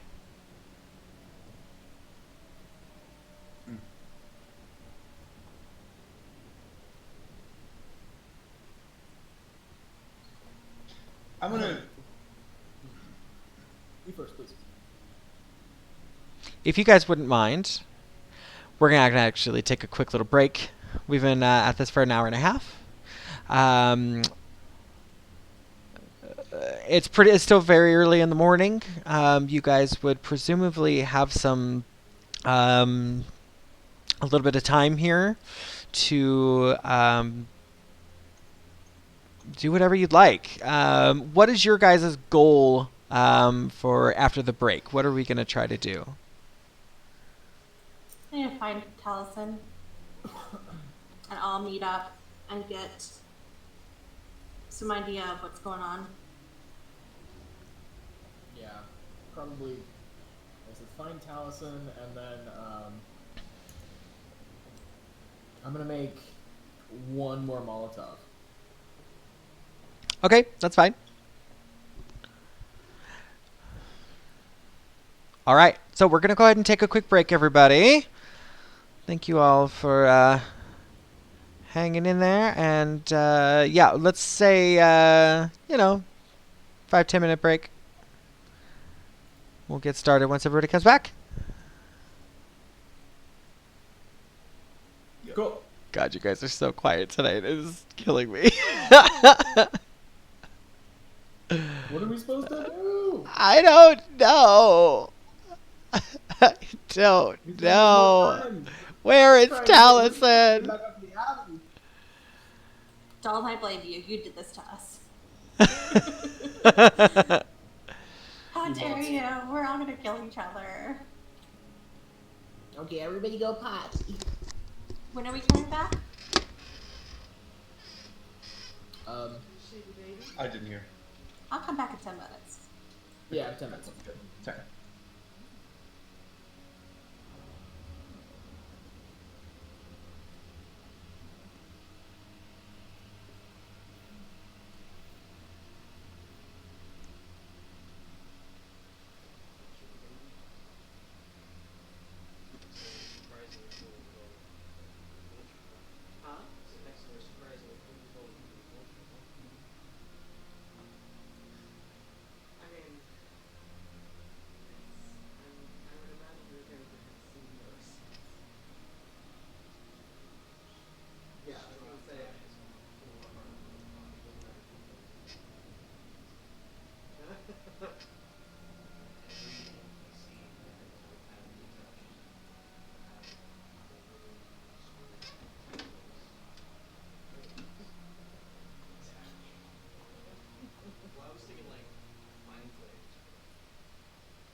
That's fine. He's like shaking David and like, he's like, oh, so much shit. And my character is like, basically told him about the vision. He's like, what the fuck are you doing? Like, yeah, that's all fine. And then if he hadn't barged in, I mean, it's just misty stuff.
Taliesin Mystralath.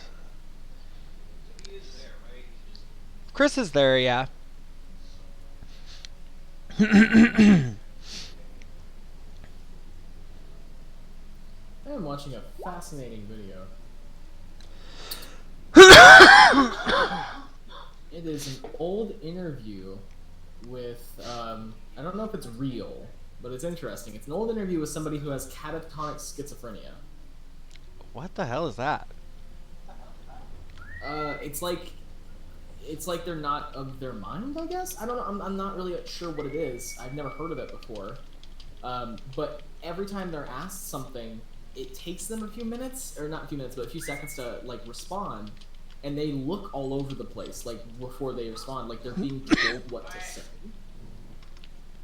Oh. And, like, they just try and answer to the best of their abilities, and it is fascinating. I don't know if it's real, though. Like, that's the only thing I'm having trouble with, is I'm trying to wonder, because his face is super, super, super shiny. Huh. So, like, I don't know if it's real footage.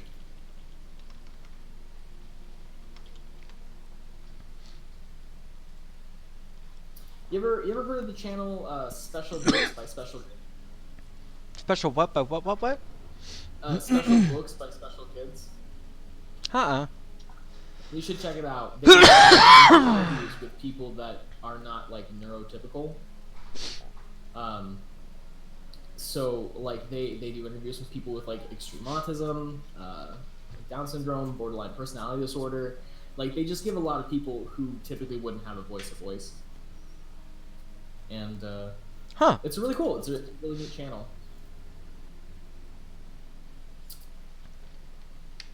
Sorry, I just find myself wandering off into psych stuff. No, that's cool. I wanted to also give a shout out to some friends of mine who are also doing an online campaign. To Alicia and Sarah and their two awesome husbands. They are doing Cyber Drunk 2045. So it's just slightly in the future. And they just kind of get super drunk and play it. It is hilarious. They have a YouTube channel. And then on Instagram is where I found them. They're in Cyber Drunk 2045. That's But, awesome. yeah, I watched the first, like, 6 episodes. They have a ton of episodes on there, so. The not so distant future. Pardon me. Bless. It's, I think everybody's back. I think Hexipoo's here. He is. There he is. Okay. So, we are back from our little break. So, the folks about town have started to come outside, chop their wood, tend to their chickens, their cows. Everybody that is old enough to walk seems to be diligently working, silently. Within the fog, there is no music. There's hardly any conversation. It's a very quiet town. You guys have basically the day ahead of you.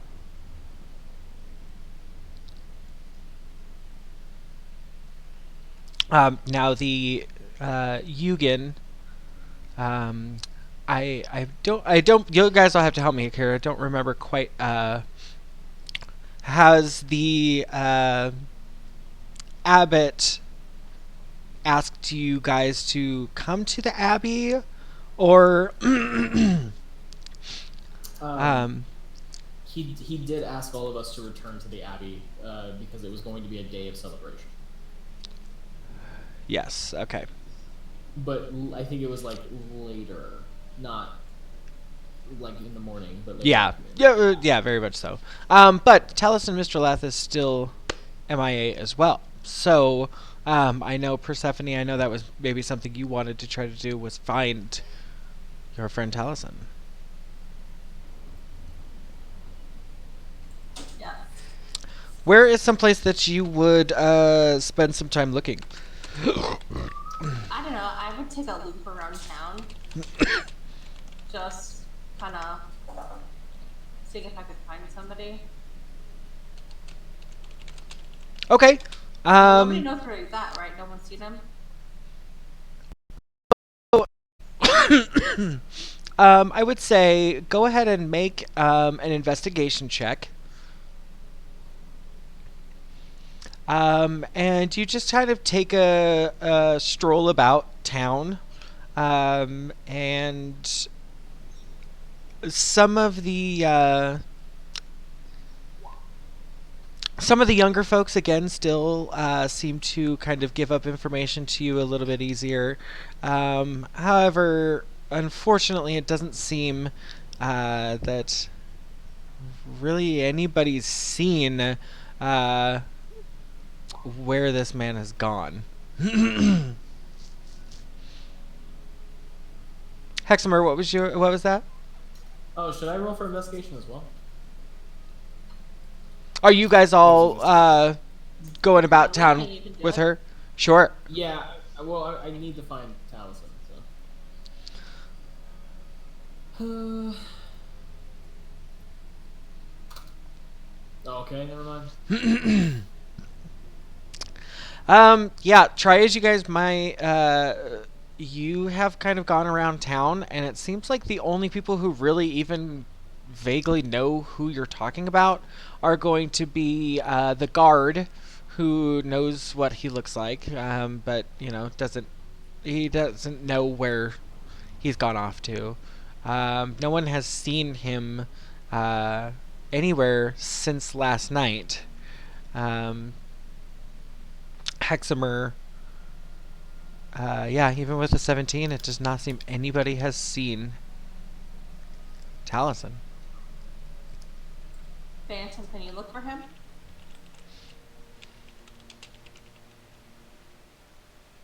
You're on mute.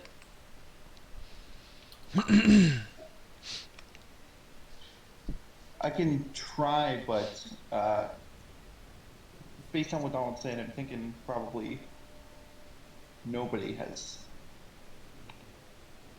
seen or heard from him. Just walking around with a crudely drawn picture of him, like, have you seen this man? I feel like it's a pretty good drawing. It's like a stick figure holding like another stick with a point on the end. This is a It's got a big glaive. old frown on its face. Sometimes he gets cold in rooms. You guys spend about the better part of 2 or 3 hours combing the town. You're also checking around to see if there's really any place you could be hiding. But really the only places around here are for places for storing wood, and they're busy with, people stocking them, and it just doesn't seem like there's any feasible place that Taliesin could have hidden away down here in the town of Kresk.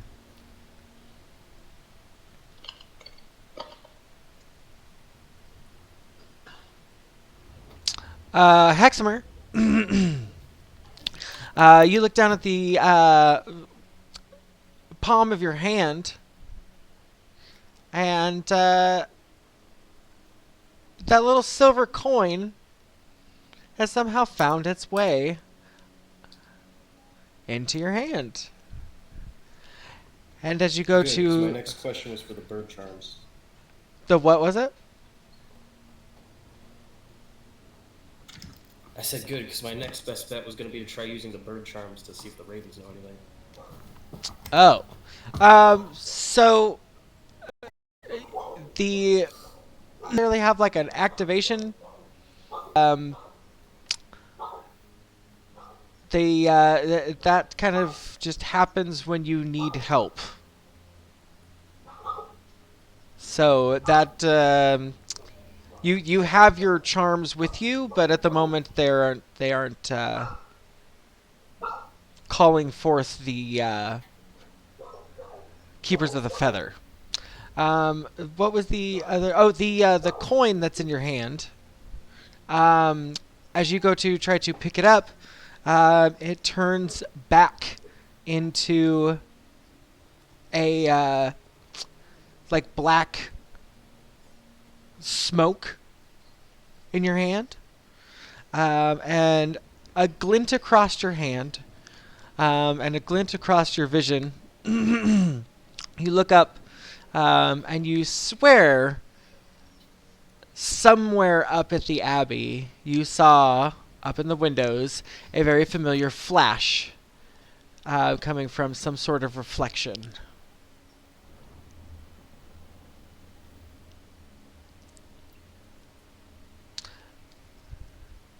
Is there any like message with it, or I just see the flash from the window? Just there's just the flash coming up from the window there. Pond area here. Enough people have kind of taken some extra time over the last few days to kind of clean it up a little bit. The detritus of the old shrine has been pulled away and cleared out, and the water seems to have risen back up to a good level, but the shine and the allure of what was once there never quite came back.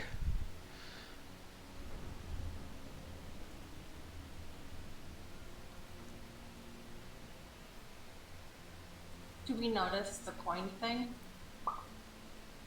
That was gonna be what I was gonna ask. Did anybody else notice the coin? Yeah, no, that was kind of a very personal thing, but that is, I mean, you know who that's coming from. Yeah. So I'm gonna very quietly slip away as they're looking for Taliesin, and make my way up towards. You said the window was in the Abbey, right? It's someplace up there towards the Abbey. Okay. So yeah, I'm gonna quietly make my way up there, hopefully without attracting any attention. Attracting attention from anybody, including us. I mean, he's just slipping away, so he's not gonna make a big fuss about it. He's not like, I'm not gonna like try and stealth and disappear, but he's just gonna like, kind of head like. You hold get, back, I guess, as you all walking. Yeah. yeah. So as you start darting up the mountain there, kind of dipping away, you do get a message, and it's a psychic message, and it says, you hear the very familiar voice say, "Bring the others with you, stupid." Never get to do anything fun by myself. I'm gonna telepathically shout at Persephone and tell her to grab the others and meet me at the Abbey. Jeez, you have to speak so loud. I turn around and I'm like, hey, Heximer wants at the Abbey. Just claps in Bantam's face.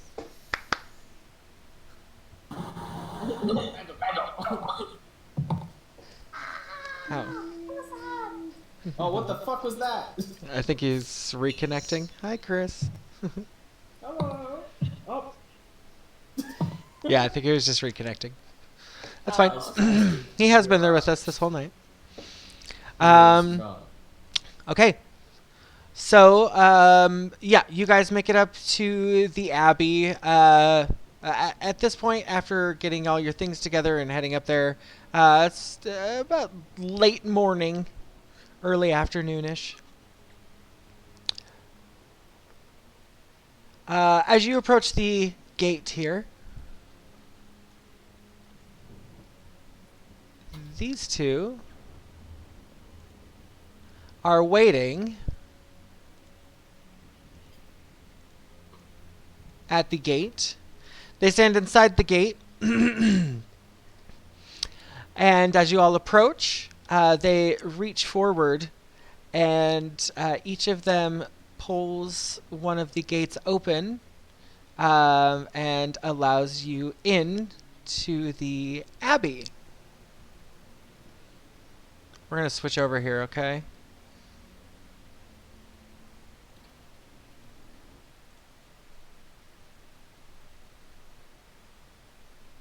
Now remember, this gets all cattywampus because it turns it. We're all down here.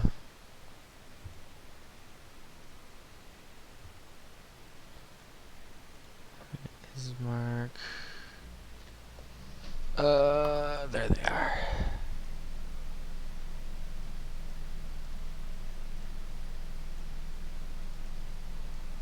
Okay, so Zigfrek and Otto have their head bowed down. And throughout the courtyard here, you can hear the faint sound of a violin playing. It's okay. It sounds rather nice. Definitely not characteristic of what you found here in Barovia normally, but nice nonetheless. As you guys slip in, yeah, you can move unbothered all the way up to the gate here. I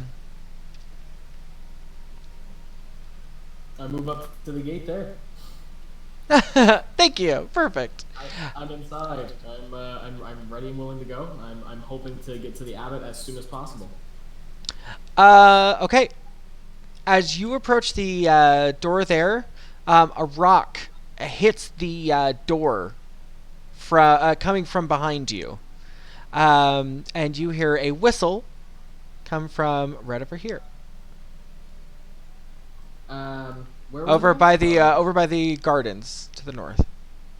Okay. Gonna nonchalantly kind of like head this way then.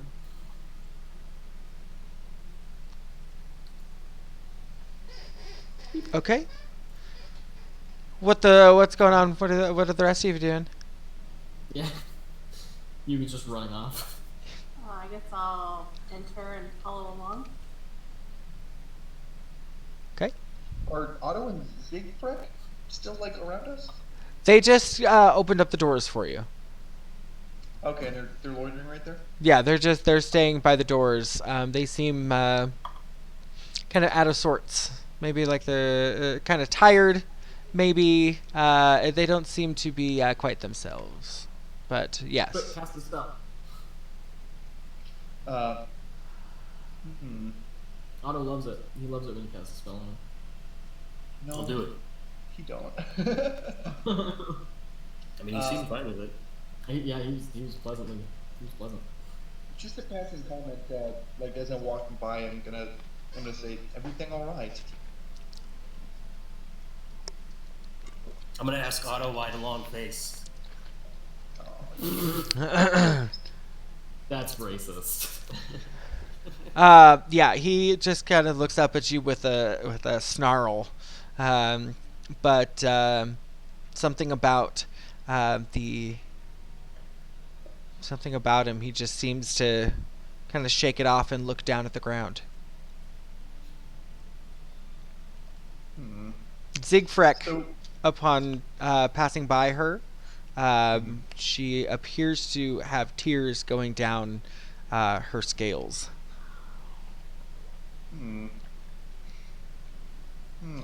I can't let that go. Yeah, I was about to say, I'll buy it. Who cares about Zigfrek? Clearly, something's the matter. I kind of care about Zigfrek, giant lizard waifu. Oh my god. Please don't fuck Zigfrek. I don't know what to roll for that. The Performance. Your eyes. Can I Oh persuade my Zigfrek to God. tell me what's going on? Nice, nat 20. Yeah, she basically kind of immediately breaks down, and she just says, "Please, the abbot's been very busy. We're, we're all very hungry. Just let him work."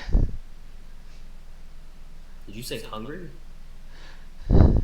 Otto looks up, and you can see he's kind of like chewing on his lip to just kind of distract himself, and he says, "Yes, very hungry.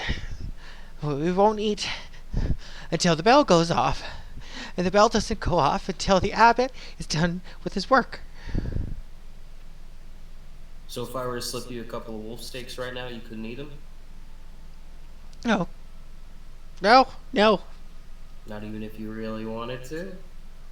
He grabs his shovel from his side, and he begins to start smashing himself in the face with the blunt end of the handle.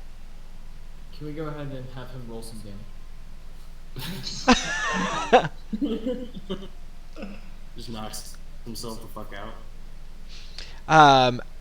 Zigfrek sees him do this. She takes a step forward and she hollers. For her, it's a scream, but for it's still rather timid and quiet. She throws her hand out and says, "Otto, stop it!" And Otto freezes up on the ground.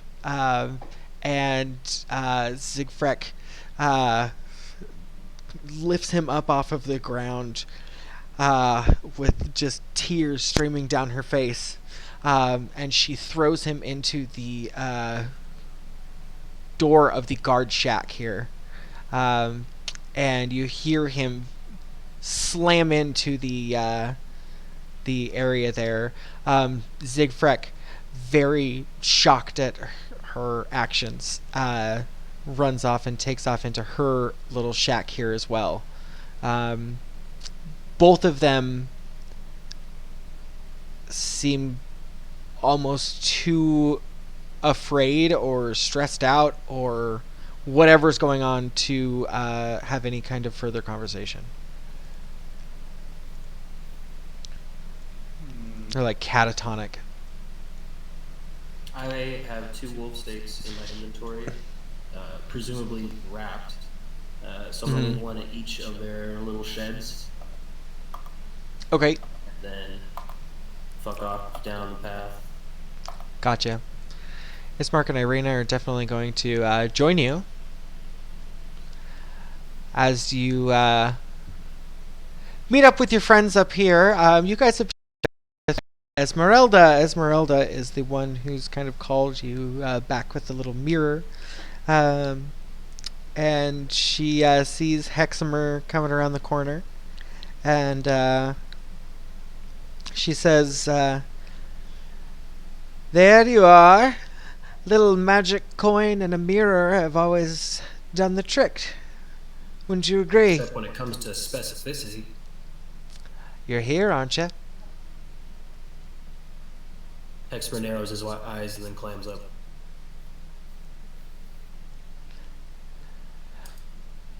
Esmeralda goes to open her mouth to start speaking, and she locks eyes with someone in your party, and she says, "Holy shit." Behind you, you hear it. Irina takes a step forward and says, "Holy shit." What's going on? What's happening? Both of them in unison go, "You're actually real." Ismark takes a step forward and he says, "Ah, yes. Bit confusing. Esmeralda, as in the renowned vampire hunter, student of von Richten himself. That Esmeralda.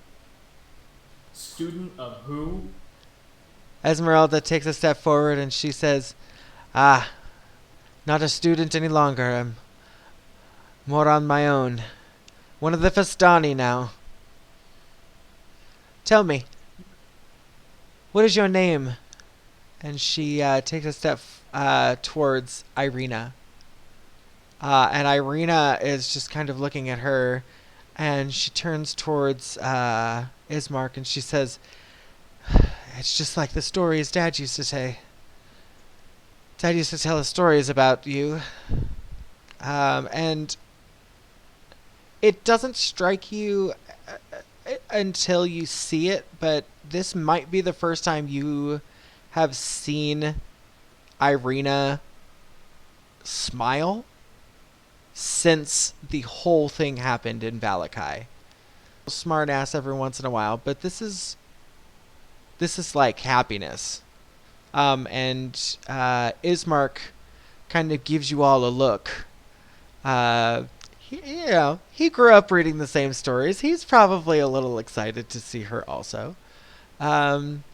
But Esmeralda looks at Irina and says, "Well, it's nice to meet you, darling, but I don't think you can be here. I know who you are. I recognize that face anywhere." And Irina looks at Ismark and she says, "Yes, I kind of learned a little bit about that myself recently."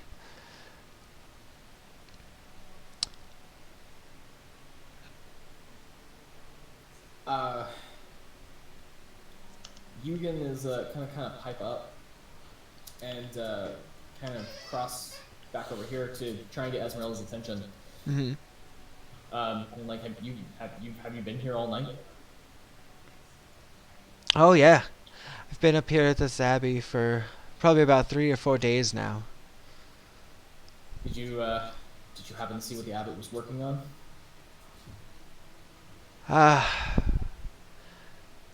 Something up in that bloody operating room.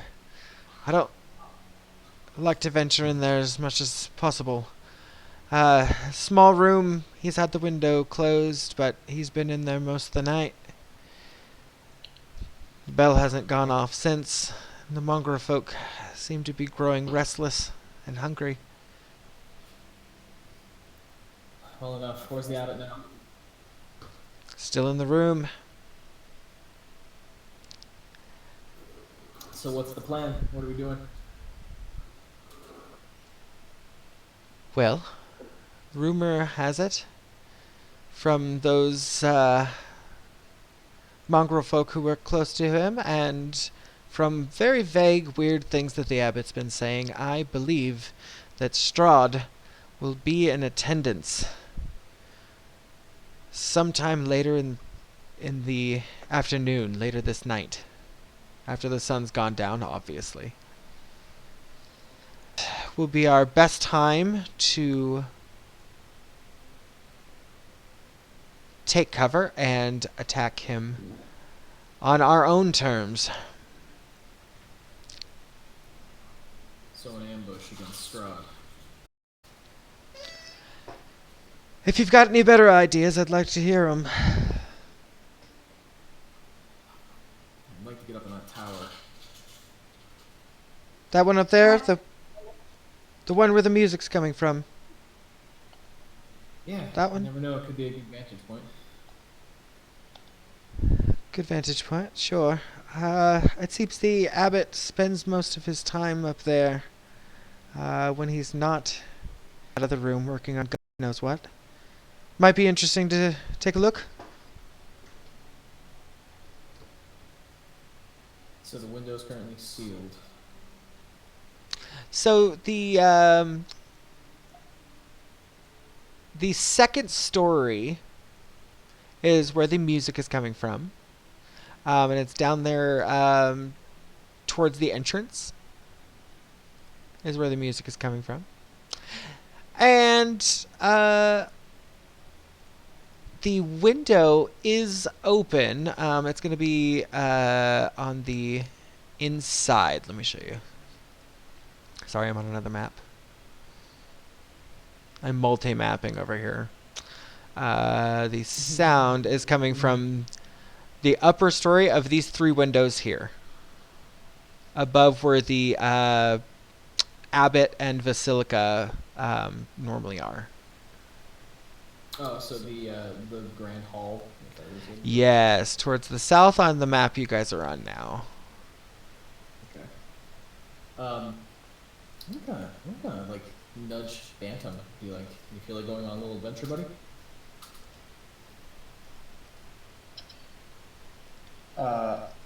I missed the first part of this. What am I about to go do? Basically, there's this tower that the Abbot spends all his time in, and the music seems to be coming from an open window. Over here, if you can see my mark. Mm-hmm.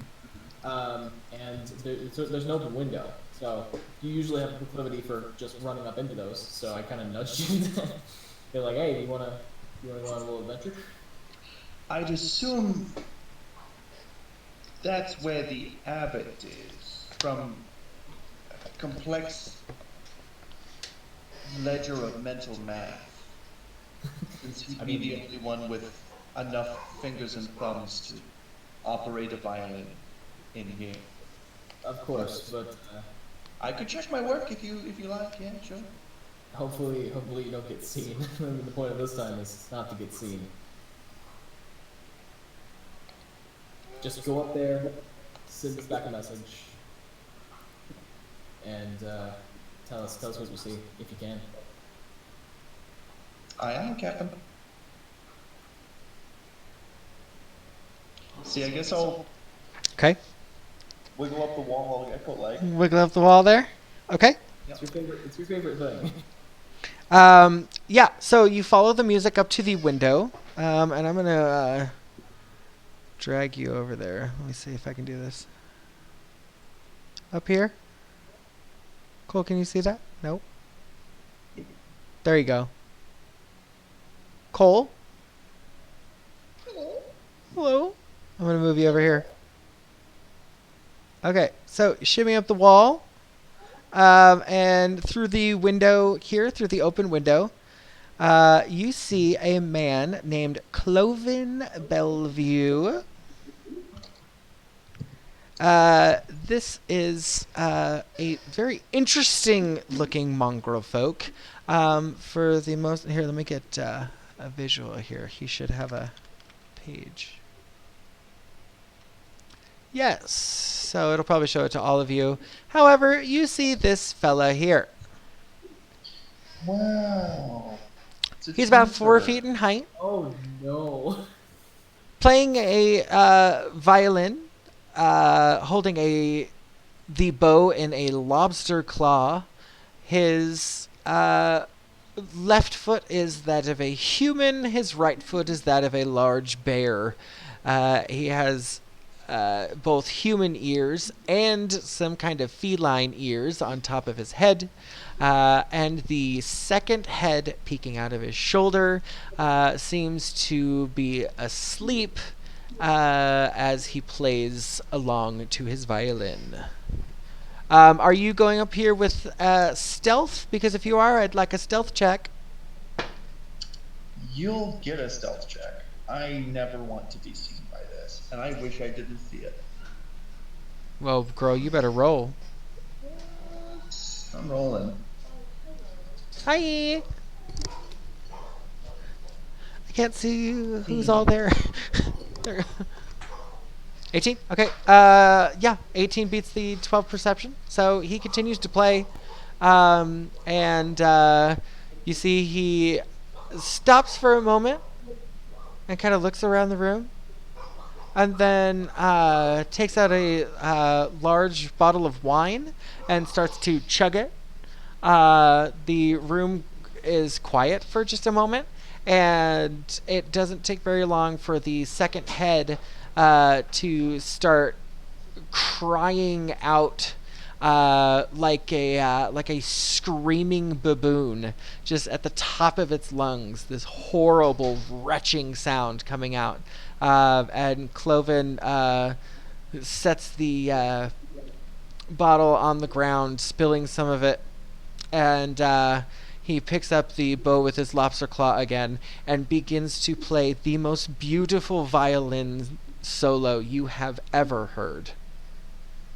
It rings out over the courtyard, with only stopping for a moment as Cloven hiccups and the bow comes off of the strings for just a moment. Other than that, beautiful violin music fills the entire courtyard below.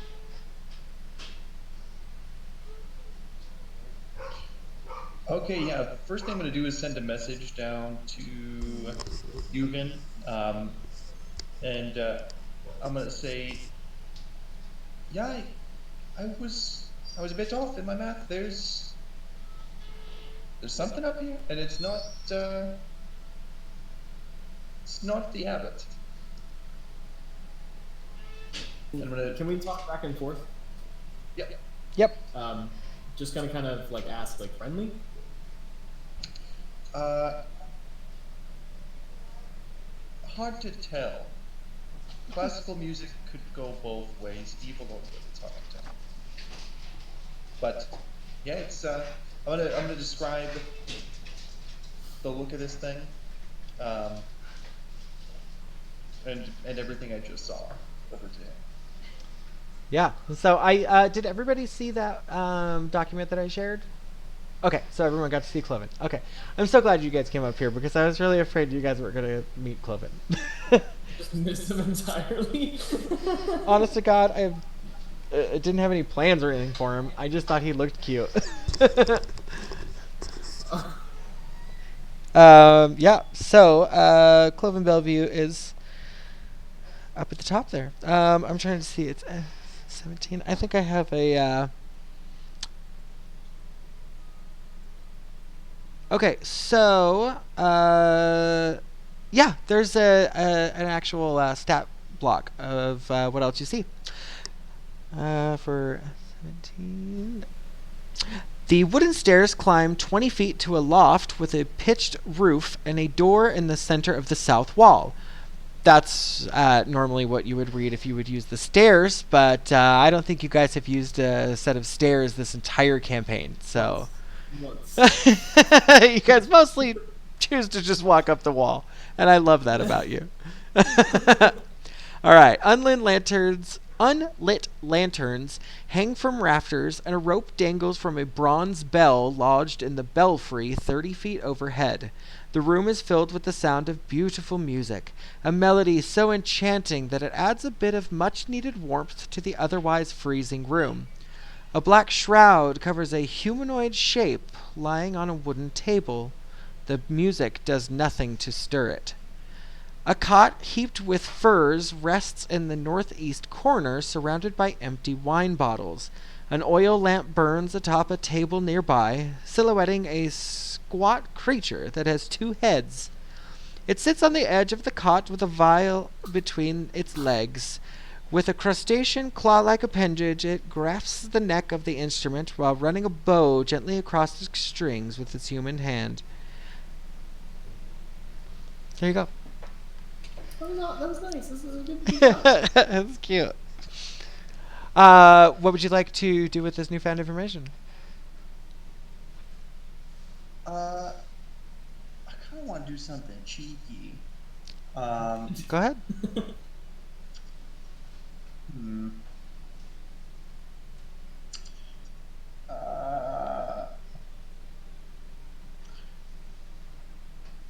Yeah, I'm gonna cast a message on our new friend here. On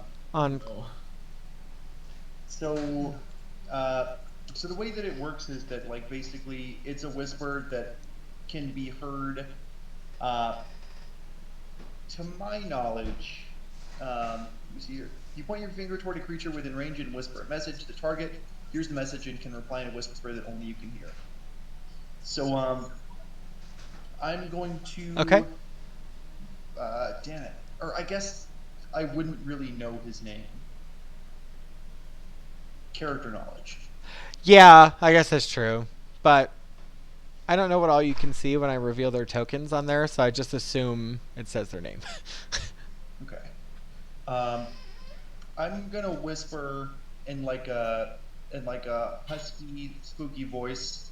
Um, you there with the violin, and see how he reacts. Hold on. I'm gonna roll some dice here and see how well this guy keeps his shit together. That's just mean, buddy. He stops playing for just a second, and he turns around. And he's looking around, and the baby starts to act up his second head, and he takes the lobster claw and kind of like pinches the baby's lips shut, and he goes, "Who's there? Who was that? Who was that? Who was that?" And he's just I'm kind of gonna say- looking about. I'm gonna say no. Don't stop playing. I am Viola, the god of violin, and your beautiful song has moved me. All right then. The baby starts crying in his ear, and you see him chug some more of his drink, and kind of sits back down on the bed, his head up against the wall, and he just kind of lazily starts to play a jaunt on his viol, and the head kind of goes back to sleep. Yeah, this guy is visibly hammered. Okay.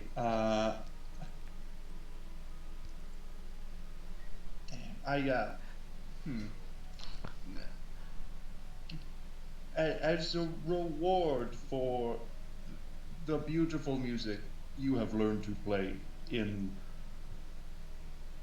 destitution, I will reward you with a friend.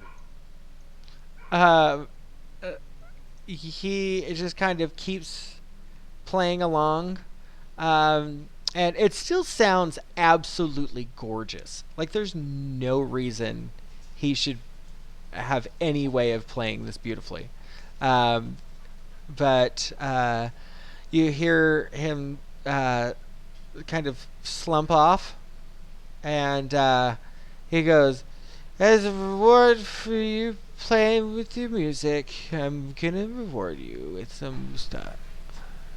And he kind of just hunkers out and just passes out, and the little head on the on his shoulder just lets out this awful snoring noise.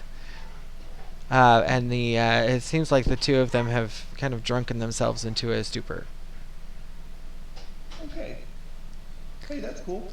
Yeah, I'm gonna peek my head over the windowsill and I'm gonna investigate visually, make sure there's nothing crazy or dangerous in here. You just notice the bell, the large bell, with that is in a belfry 30 feet above the room. So that's what this thing is here. Do you see it? Okay. I don't know if I can that's... see it. Yeah, that's like the end of a rope, if you will. And then there is the body, or the humanoid figure underneath the black sheet over here. And this guy is passed out in his bed there.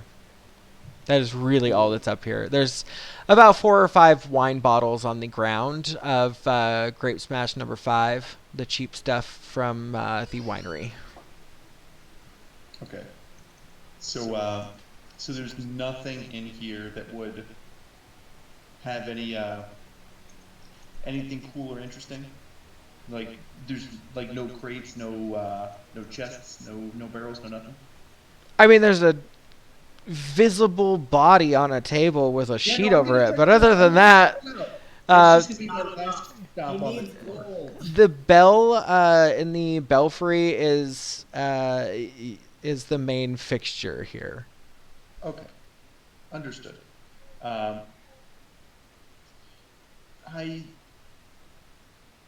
feel like I would do well to disable the bell, but I don't know what that would do because I don't know if the bell is good or if the bell is bad. I know the bell makes them scream, but I don't know how that would help us.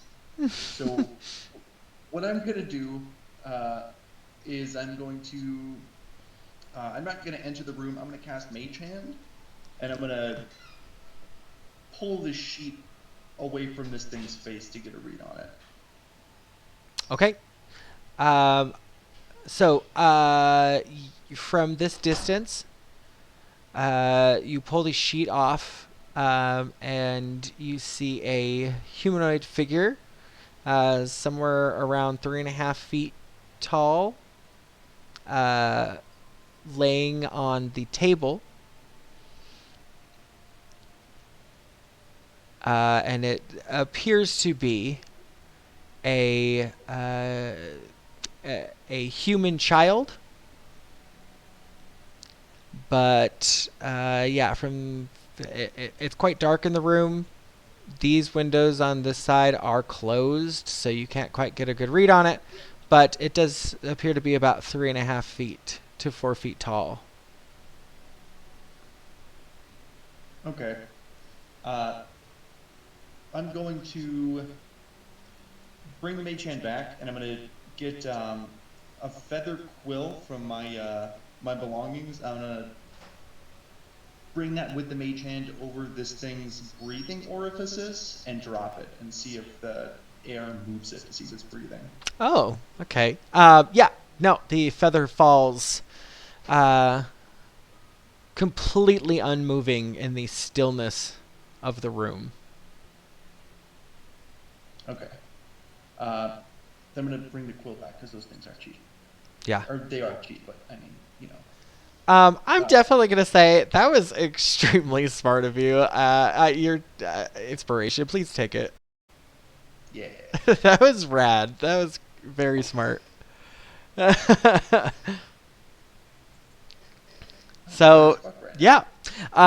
You see a glint out of the corner of your eye, and it's Esmeralda back down at the other side there, shining her little hand mirror at you, catching your eye. Okay. Then I'll scuttle down. Or wait, no. First, I'm going to cast message at her. Or no, I have a range of 120 feet. Do you think I'd hit her from here? Let's see. It's... I would say, yeah. You would just be in the range for that. You can see her definitely from where you are, at least. So. Okay. Then I'm going to. Oh, cool. Thank you, guys. I forget I can do that. I'm going to ask her about the bell. I'm going to ask her, based on the information that I got from Otto, do the mongrels eat when the bell goes off?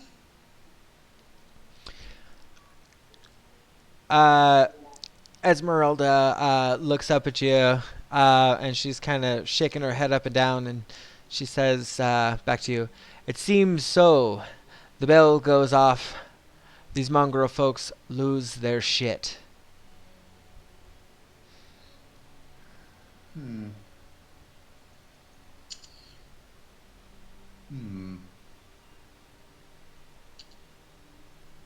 Okay. Damn.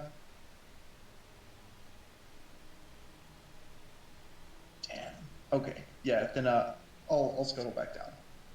Okay. I'm gonna roll it X that. All right. we'll meet them back down there. One thing you did notice, since you have been in this room, I'm gonna bring you back down to this side here. So, from where you are, you do recognize, though, that that room that you were just in, or looking into, is right above this room here. So that staircase that you saw, you know that leads down into this area here, at least. So you know that the belfry is above where Basilica and the abbot seem to gather the most. Okay. All right. All right. Esmeralda. All right. Bantam, what you find up there? I found another mongrel with an incredible talent for violin, and it's also a twin, but the stuck kind, and Gross. yeah, they're gross. Yeah, they're yeah, they're alcoholics up there. The belfry, so that's where the bell tower is, and a dead child. There's a dead child in there. Huh. Esmeralda kind of shakes her head and she says, "But I thought the abbot had brought him back to life. What do you mean, the body of a child? What's happened?" She looks about at you and she makes a perception check. She, honest to God, with her perception, rolled 26. She looks about you and she says, "Something's happened. All of you seem off your wits. What has happened? Where's the other one? There was another one that traveled with you. A powerful warlock. Where's he gone?" We don't know. He disappeared throughout the night. There was an altercation at the burgomaster's house. An altercation with who? The abbot. She looks at you like you just insulted her whole everything, and she says, excuse me, you say the abbot made his way down to town?" Yeah, the abbot went down to town to, hey, just full honesty, resurrect the burgomaster's son. Taliesin flipped out, threw a spear at him, hit him, to be honest with you, and he kind of transformed into a winged celestial being, and Excuse me, that madman that dances around in that blue skirt, that's the same man that you're talking about. Yeah, he tried to kill Taliesin. I mean, honestly, I would try to if I get stabbed by somebody, but yeah, he flipped out, transformed into just a glorious winged thing, and just, Heximer was able to talk him down, like I said, but I really think we would have been in trouble. It's kind of why I was hoping you had a plan. Oh.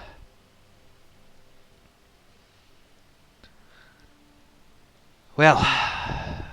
May or may not have made a mistake as well, but I think that'll come up in time. Bring it up now or don't let it come up at all. What have you done? I may have asked the abbot to bring somebody back from the dead. Alright, so everybody wishes that somebody could come back from the dead. There's rules about that. You're not just telling me the abbot is bringing someone back from the dead out of nowhere. Ilya, I understand. There's healing magics knowing now. I guess that he's a celestial kind of answers a lot of questions here, but that boy was dead days. Is it has somebody from your party died? What's happened? I had a daughter once. She may or may not still be around. And I asked him to bring her back. And what good are you expecting out of that? I'm expecting to see my daughter again. In flesh.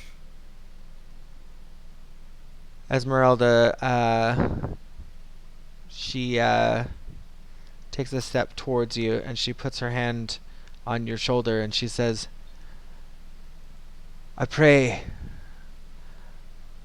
that it turns out to be exactly what you've hoped for, and nothing more. Yeah, I fear I've made a huge mistake.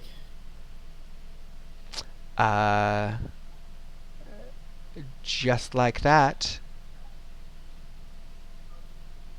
the bell begins to ring out over the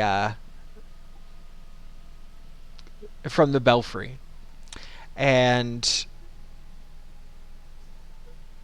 the halls to the right of you here erupt into just total chaos.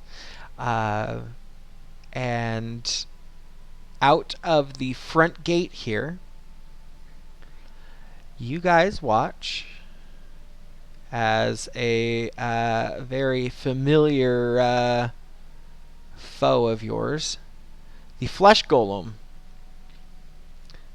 You never quite forget the face of a flesh golem. This is certainly the one that you all have fought before. The flesh golem walks across the yard, shambling, if you will, and enters in, walks up to this window here, and the wall is kind of smashed in, and they just kind of slip back in to the building here, and disappear out of view.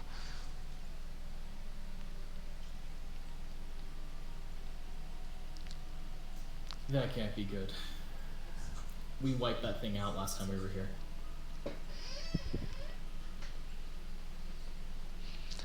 Yeah, but the abbot can control souls and resurrect people from the dead, as you know. I think we're in deep trouble if we think that we can take on a flesh golem, the abbot, and Strahd. See, that's the problem. Esmeralda speaks up again and she says, that flesh golem, before you lot came around, I ran into him as well. I also felt the beast. Damn near killed me. So to hear that you all have also fought it does not sit with me well. What about that bride that he's made? Surely he wouldn't make her out of anything weak or, Go ahead. Oh, sorry, I was going to say, I'm pretty sure we know where he got the parts for her as well. Where do you reckon that be? Burgomaster, children, his daughters had been felled. Because I was there for this, so I would know this. The Burgomaster's daughters, they died one after another, and their bodies were, I guess, stolen away from the graves. It was their theory, haven't been able to put it to the test, that she might be made of their parts. Well, that's absolutely disgusting. So, the abbot, a diva, a celestial, here in Barovia, able to bring people back from the dead. Yeah, and apparently very fond of Strahd.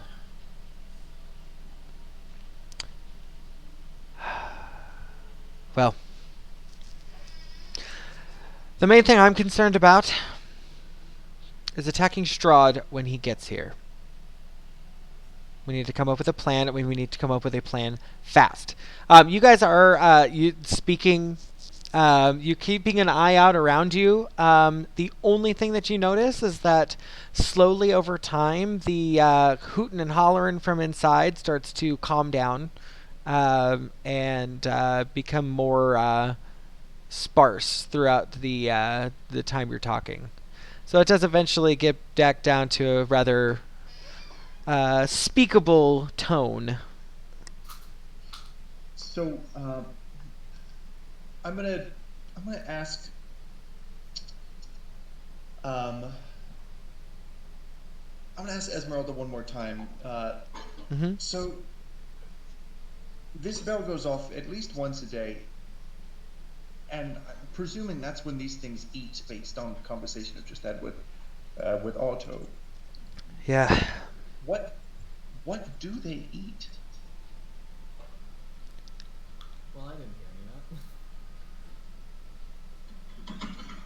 Were you didn't hear any of that, Yoogan? No, it froze me, so I had to restart. Okay. Esmeralda just kind of looks at you and says, "Honest to God, I don't think I want to know. I'd imagine the answer is whatever they can get their hands on."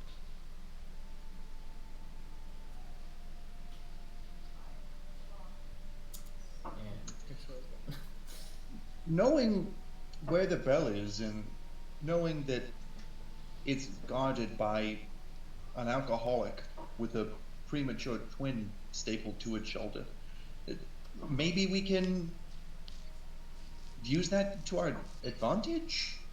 Maybe we ring the dinner bell when Strahd's here, and that creates some sort of a distraction that we can capitalize on? Maybe we release all the Mongols at once? I don't imagine they would have the faculties to delineate friend from foe, especially if the bell was going off. Could they eat off the flesh golem? That was my first thought. I have a burning, throbbing itch to go see what they're doing right now. I kind of want to go in myself. Okay. Is that what you guys are going to do? Flip a coin for it. Then I'm gonna flip a coin, and then by the time it hits the ground, I've cast invisibility and I'm gone.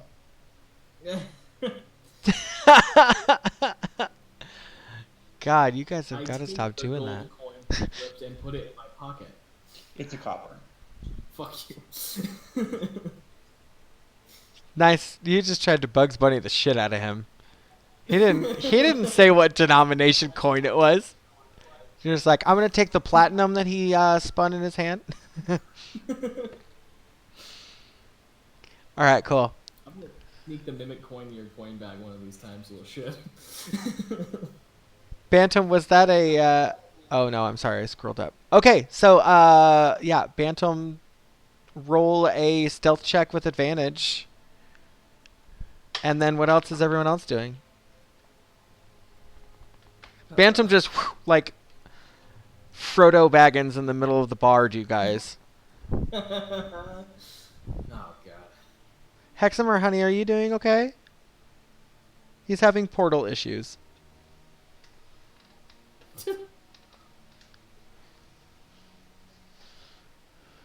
And either one is Nice great. roll. Nice roll. Do I know how shitty an invisibility I just cast on myself? Well, you didn't cast a shitty invisibility. It's just everybody kind of knew which way you were running towards. So, which way are you going? Little feet prints. Because you just, yeah, you kind of just bolt off without any regards to, like, you're just invisible, so you just say, fuck it.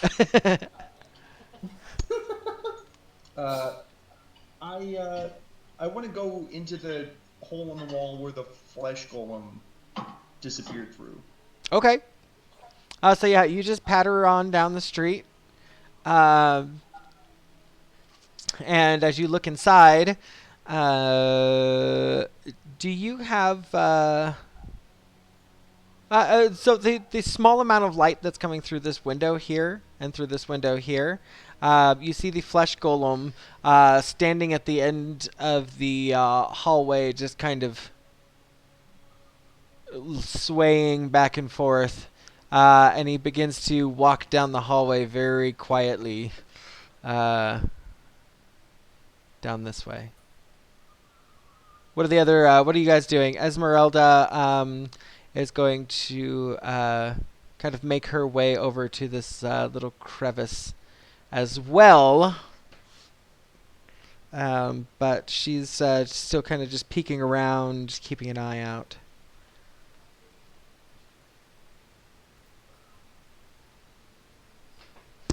Ouch. I'm going to see.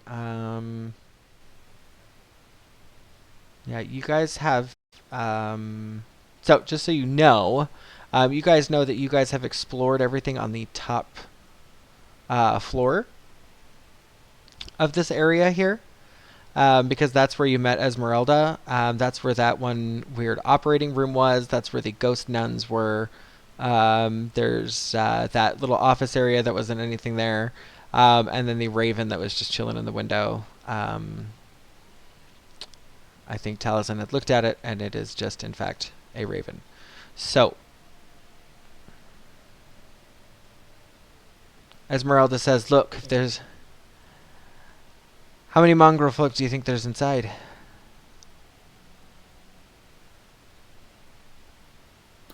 A couple dozen, maybe? All right. Is that directly the Bantam? Are we there? Yeah. You guys can be down there. Heximer, are you okay, honey? Are you there? Fucking finally I am. I don't know if it's the fucking He internet has- or my computer He has... sucks. Welcome home. I mean, you guys would not believe how much porn he downloads. It is gigabytes worth of bandwidth per hour. Then all See, even right now, it's all bugging those the fuck out. terabytes of It's feet. ridiculous.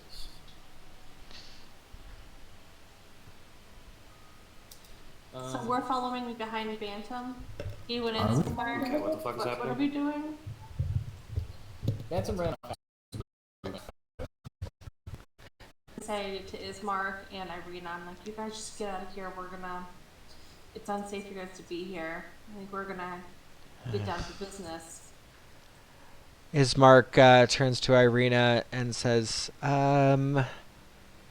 do you really think it's safer for the two of us to be down in town alone?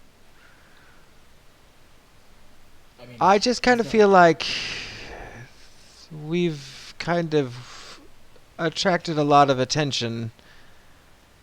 I feel it might be safer for us to possibly hide out here, or...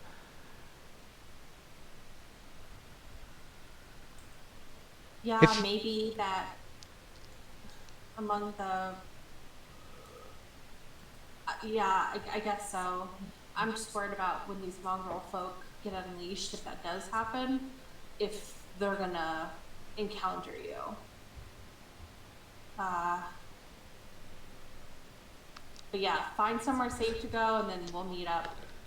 Hopefully, when things turn out right. Ismark says,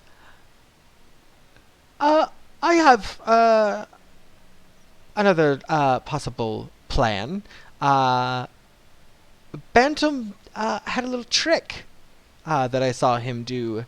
It seems that he crawled himself up a rope into nothingness. That seemed quite fun. Does anybody know where that little scamp went? Cody or Bantam, did you go inside of the hole? Yeah, I did. I did slip in. Okay, how far did you go in? Far enough to see around the corner. Okay. Inside there, you just see the flesh golem walking down, all the way down, nice and slow. I'm gonna go ahead and invert myself and follow, not too close behind, just on the ceiling. Okay. Trying to get a read on what it's doing. I just roll it. I feel like it's patrolling, Yeah. So, sure enough, it makes it to this door here and stops. Pauses. Turns around and begins to come back down the hallway here. Okay. It does seem to be that he is on some kind of mindless kind of autopilot walking up and down the hallway. Okay, I was hoping to catch exactly how these things get fed, but yeah, I think I'm too late. Yeah, they're already chowing down, getting fed. Some of the cages seem to have gotten scraps. You see just kind of gnawed bone, a lot of old kind of vegetation, and just nothing that looks very appetizing. Okay. Okay. Then yeah, I guess I'll hoof it back outside then. Yeah. All right. So, Esmeralda. I was going to ask Bantam if he could put him in the pocket dimension. Yes, as a matter of fact, that's what I had assumed we were going to do in the first place. But yeah, when the time comes, it does have a time limit. We've got... Lasts an hour, right? Yep, an hour. What happens to somebody if they're still in it when it gets unconjured? They are expelled. They get spat out. Vomited. It might be safer. Disappear forever. Okay, Boy. so Esmeralda reaches down and kind of Bantam, you've come back out, right? Yep, I'm out. Okay. So yeah, she reaches down and puts her arm or her hand on your shoulder. You're still invisible, right? Yep. Yeah, so she just full on just grabs your shoulder like she knew exactly where you were. And she says, "All right, looks like the best vantage point we've got is that belfry up there. And it's my guess that Strahd will either meet the abbot in the courtyard outside here, or perhaps inside where it appears you guys had spoken with him first." And she says, Esmeralda tells you, "Now I wouldn't wait to get into position until the sun goes down. We'd better do it beforehand. I say we hide in the belfry. What say you guys?" Well, I have a meeting with the abbot myself, so maybe I can just go through the front door while everybody goes up to the belfry.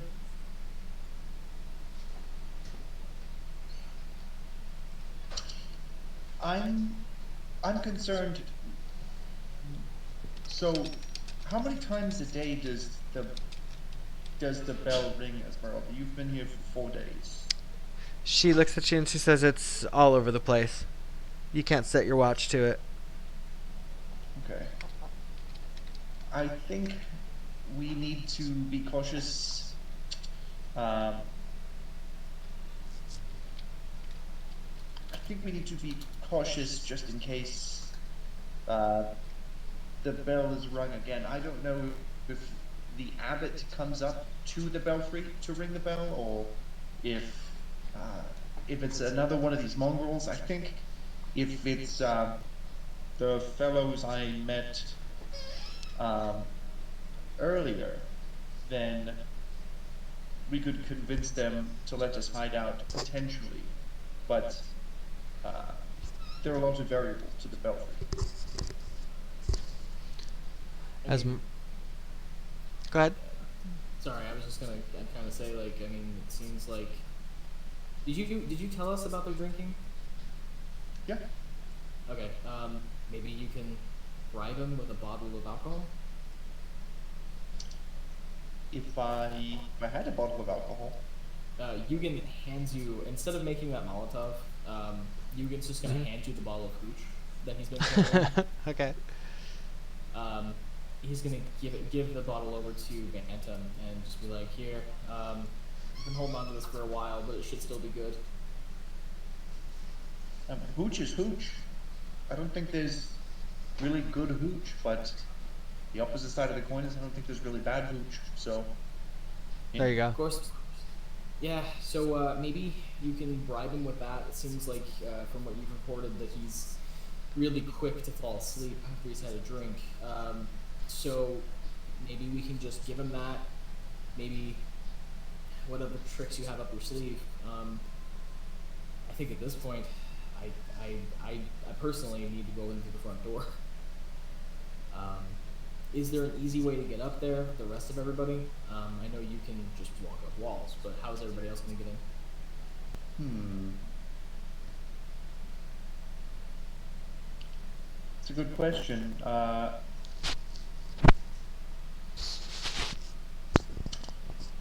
could just throw a regular rope down. Plain old rope. Yeah. Yeah. Yeah, I got rope. Yeah. Rope There's just probably like like 1,500 feet of rope between all of you. I don't think we've used rope very much. Yeah. It doesn't come up. Just carrying rope. Just the whole adventure, Yeah. just carrying rope. Like, all right, where are we going next? I'd like to mention I also have a paracord bracelet. Of course. I like the idea that we carry around all this rope to make a very intricate net for Strahd at the end. Oh my god. So yeah, Bantam, you are planning to go back up there into the room? Is what you're doing? I guess, yeah. Yeah. If we go, what time is it? What time of day is it? It's some time has passed. You guys probably about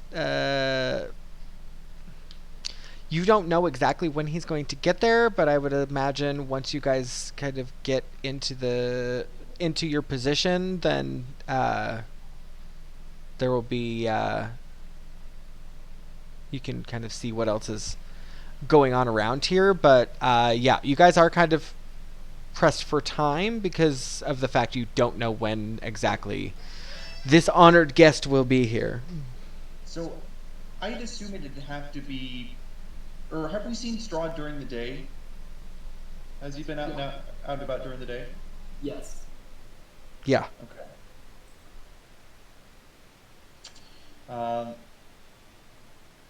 All right. Do I know if there's like eaves or something up above the bell that everybody could hide out at, or would we all have to be crammed in the actual belfry itself? Yeah, you'll go up onto that floor that I showed you, where what's his face is, Cloven. Above that, there is nowhere to roost or sit or hide. Is it just a rope down to that room? Yeah. Okay. So.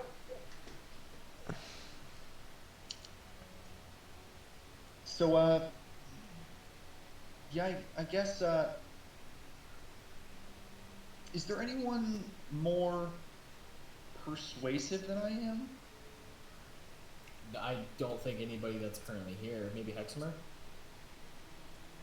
I have a lot of charisma. Okay.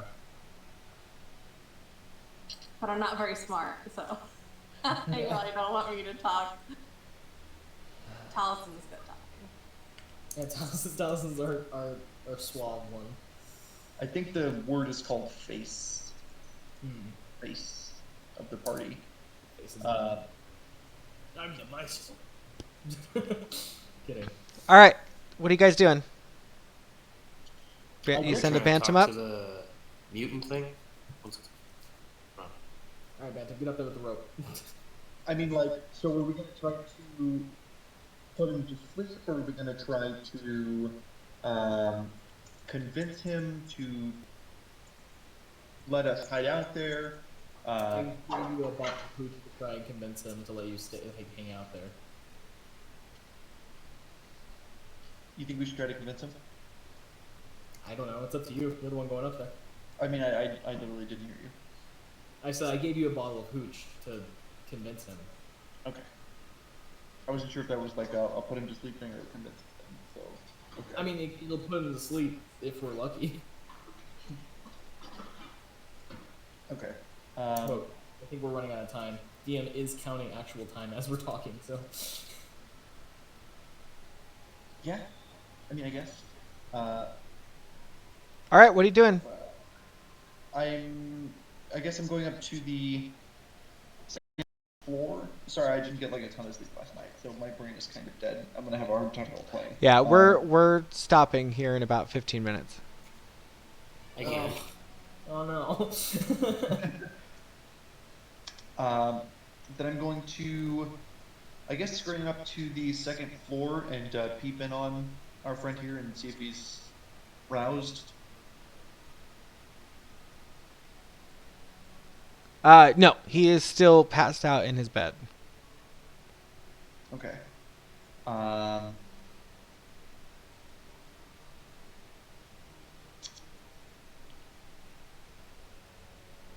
Okay, then, yeah, You got this. should I wake him up and then try to convince him, or should we just... No, just lower the rope. Yeah, I'll just go ahead and lower the rope. Okay, so you very easily tie the rope off from the top, throw it down, and yeah, it's about 20 feet up. So whoever's climbing up that, it's not that hard. You could just take a 10 and make it into the room. As loud as you are, Cloven Bellevue in the corner of the room does not seem to stir. You're all in this room up here at the top. Yoogan is not. Yoogan You're staying at the is- bottom? Yeah. So I'm like literally, I have an appointment with this guy. I gotta go like talk to him.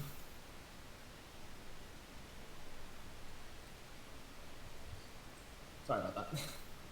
Okay, so the abbot is in that the room, yeah, that upper room there. You guys know that he has been locked away in that room all day today. The rest of you have come up into this little area, right? I can't find your tokens. Put your tokens up there for me. There we go. Okay. There is that table there with the body.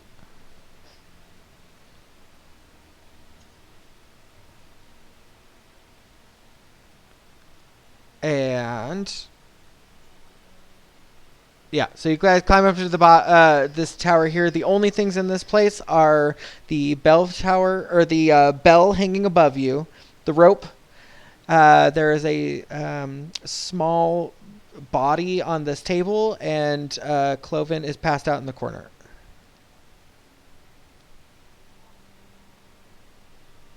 So, Yoogan, you're downstairs at the front gate. Yeah. I'm kind of just gonna try and walk in, because I mean they invited us in, so.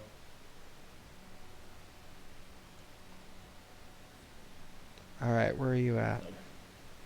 Yeah, you walk through that gate there. There is nobody in the courtyard other than the. You see that winged mongrel folk over here, asleep on the ground, covered in snow. There's nothing else outside just yet. Okay, then I'm just gonna kind of make my way to the only place like I know of that he could be, which is basically the Grand Hall. Okay, so yeah, you've heard what room he's in. You know he's in this tower on this side. Oh, sorry, my bad. On the second floor. Okay. Shit. Should So I try calling you- up to him, or? Yoogan, I'm gonna. Where is your? There he is. Yoogan, that staircase on that side over there leads up to this portion here. Okay, and that's where this is where he's basically. So you know that he is in this room here. Okay. I guess I'm just gonna kind of tread carefully. And kind of like move in. Yeah, when you get up to the door is very locked, but on the inside, you can hear a man humming just random notes here and there. Nothing crazy, but it just sounds like a person humming about the room. I'm just gonna, I guess, knock. You hear the whistling stop, and you hear, We've only an hour until guests start to arrive. I'm gonna kind of speak up through him, like, I need to see you right now. I need to see what you've done.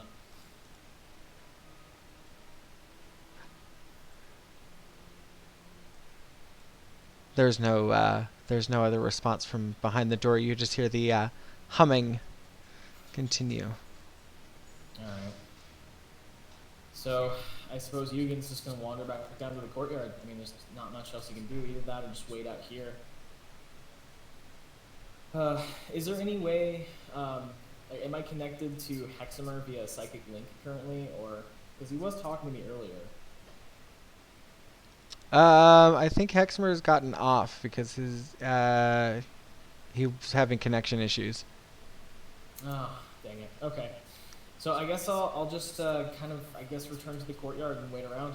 That's all I can do at this point. Everybody else is kind of in place at the belfry, and I'm just kind of pace.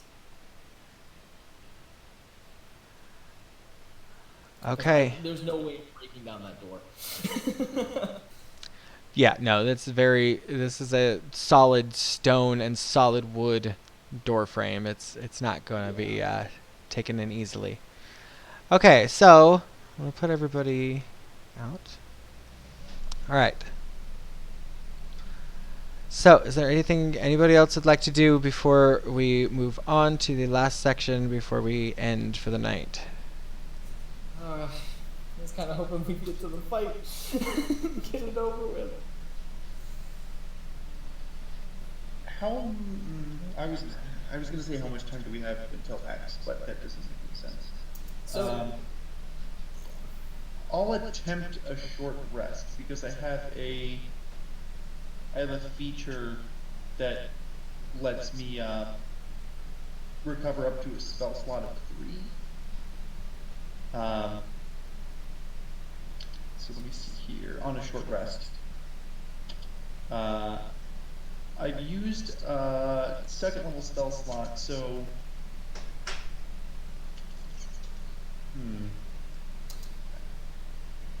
I'm wondering if I could burn. Yeah, you know what? I'm going to go down to the first floor here and set on alarm to trigger if someone approaches the stairs.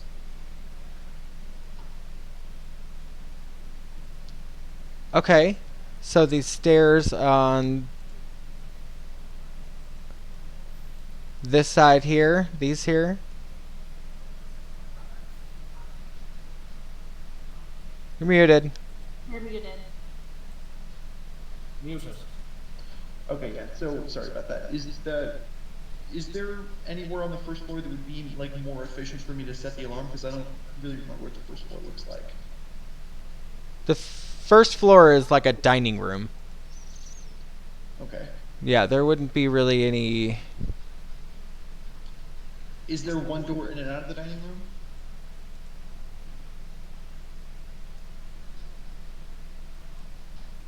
You have the stairs here that lead up to where you are, stairs that lead down to a place you guys haven't been to, and the front door right here.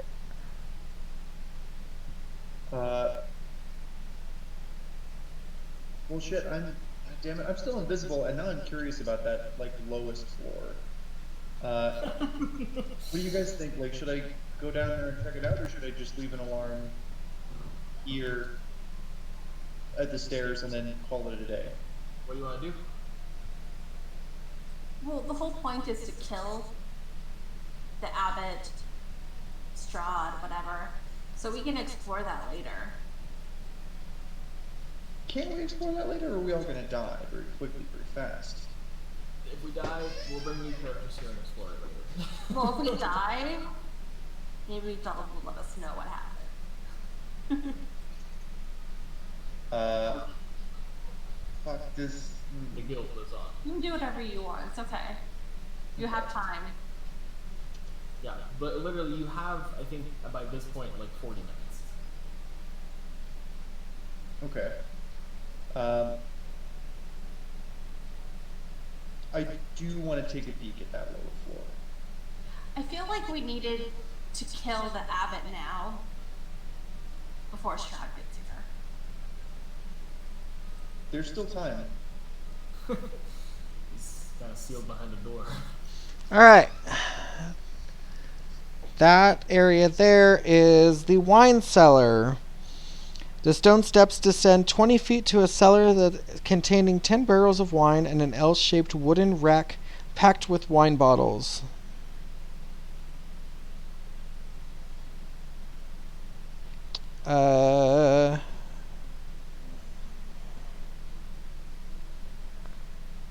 Yeah, all in all, there are 33 bottles of Purple Grape Smash, number 3, and 24 bottles of Red Dragon Crush. A fine wine. Red Dragon Crush. Make a perception check while you're down there. Okay. For the 17 mongrels. Okay. At the top here, Esmeralda meets you guys up in the belfry as well. And Irina and Ismark have in fact chosen to stay outside.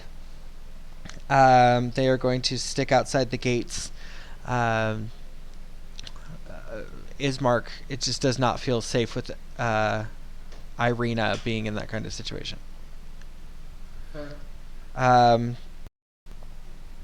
Esmeralda says, "We've not got much time.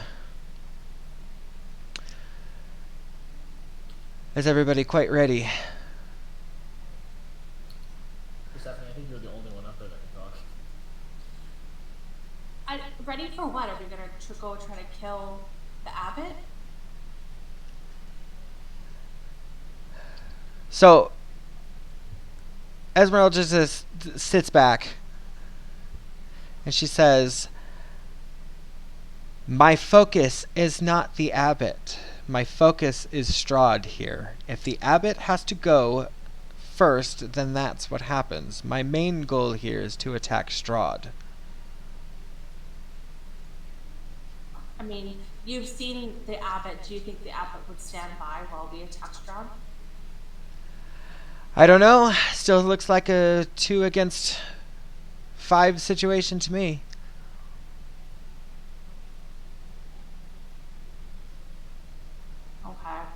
I wish Taliesin was here, because it's gonna be hard not having a full party.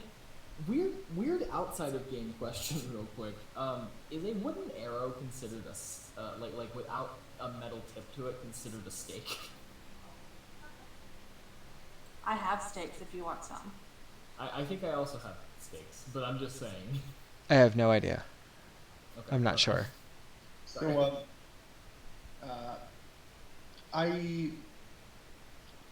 while this is going on, I'm gonna just pull 5 random bottles of wine from the shelves here, and I'm gonna bring it upstairs to the belfry. Okay. And then I did roll perception. I rolled a 14 for perception. Okay, yeah, there wasn't really much else in there. Yeah. Roll. Okay, so, yeah, you bring the alcohol up to the top floor. Cloven is still very much so passed out.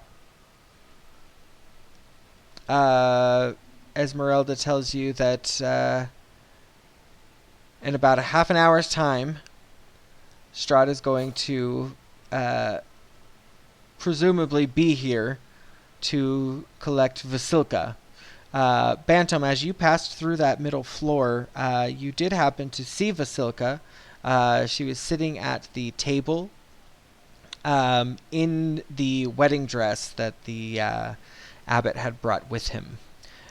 She just sat there at the table, quietly unmoving. And Esmeralda says, "We're going to try to get a sneak attack on him then, if you'd like to join me." Yoogan, where are you at currently? I'm in the courtyard, just kind of waiting at this point, because like. Okay. So, got some irons in the fire. Yoogan, as you are standing outside of the downstairs courtyard, the abbot begins to walk up towards you, and he's coming from the front door area. I'm still on the upstairs map currently. I can't see. Hold on. Bring in everybody. Hold on. Okay. Okay, so yeah, you... Where are you? You're here. The abbot...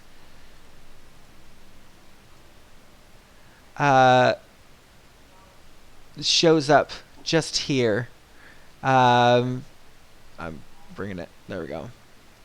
Shows up at the gates there, and sees you, and says, "Oh yes, perfect timing. Please, won't you join me? Our guest is here." Yoogan kind of like looks down his feet and just takes a deep sigh. Just lets it out, and he says, "Oh, okay, I'll be right there." And he just kind of resigns himself and walks with to the abbot and with the abbot. Yeah, the abbot holds out his arm in kind of a welcoming way, and just kind of saunters his way to the door here. Bantam, your alarm is tingling.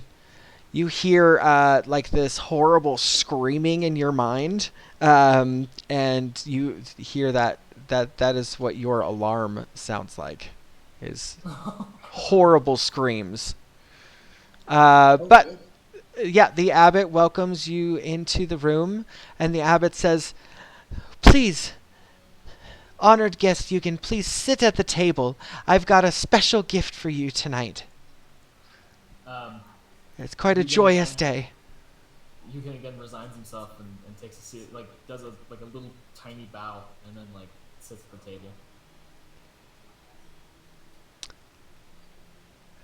The abbot looks up And he hollers up, "Cloven! Cloven, are you there, dear?"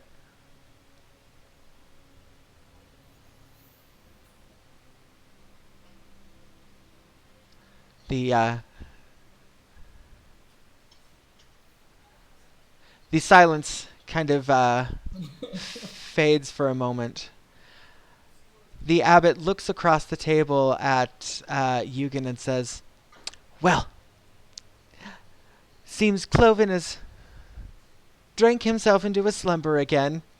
And he kind of lets out this awful, awkward laugh, and he turns to Vasilka and grabs her hand, and she just kind of holds his hand very daintily.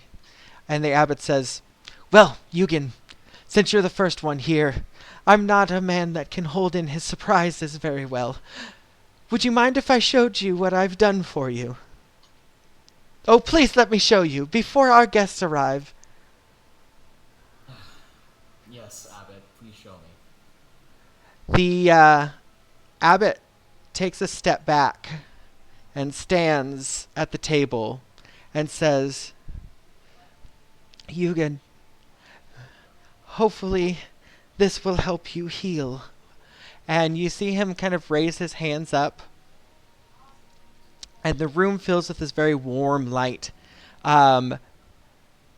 The light pervades through the floorboards of the floor above you.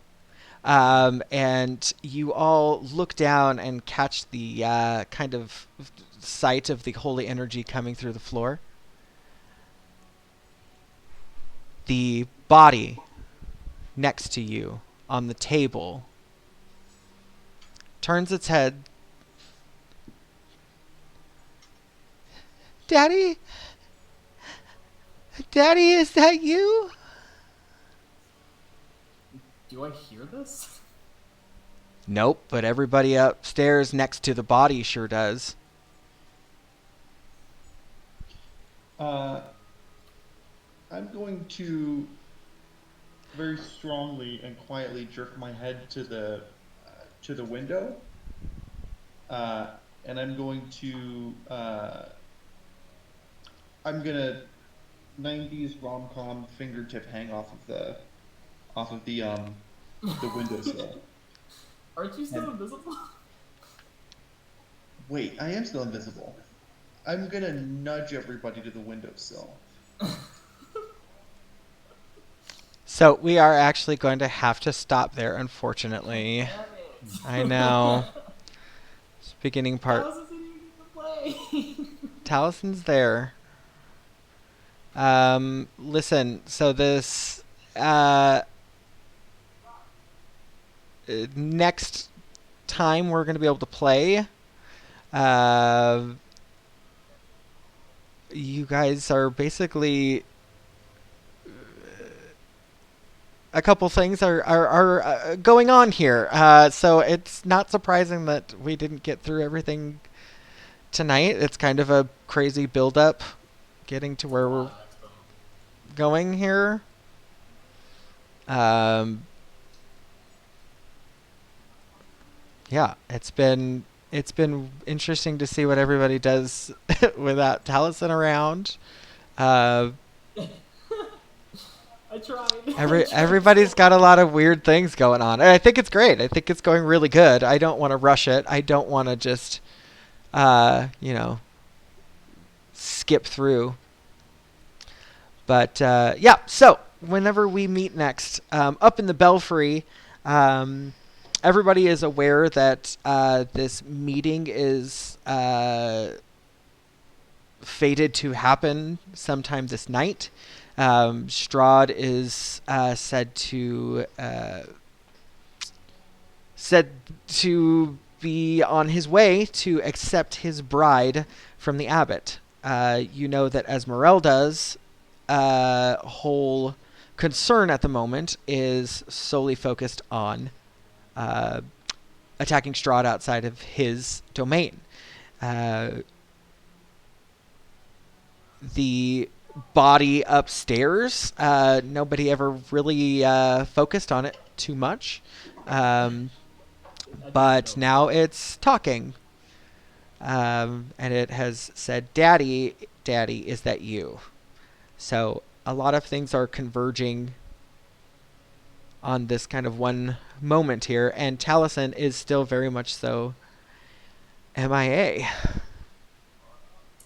I thought about trying to see if there was any sign of Taliesin within the compound, but it just never really came up.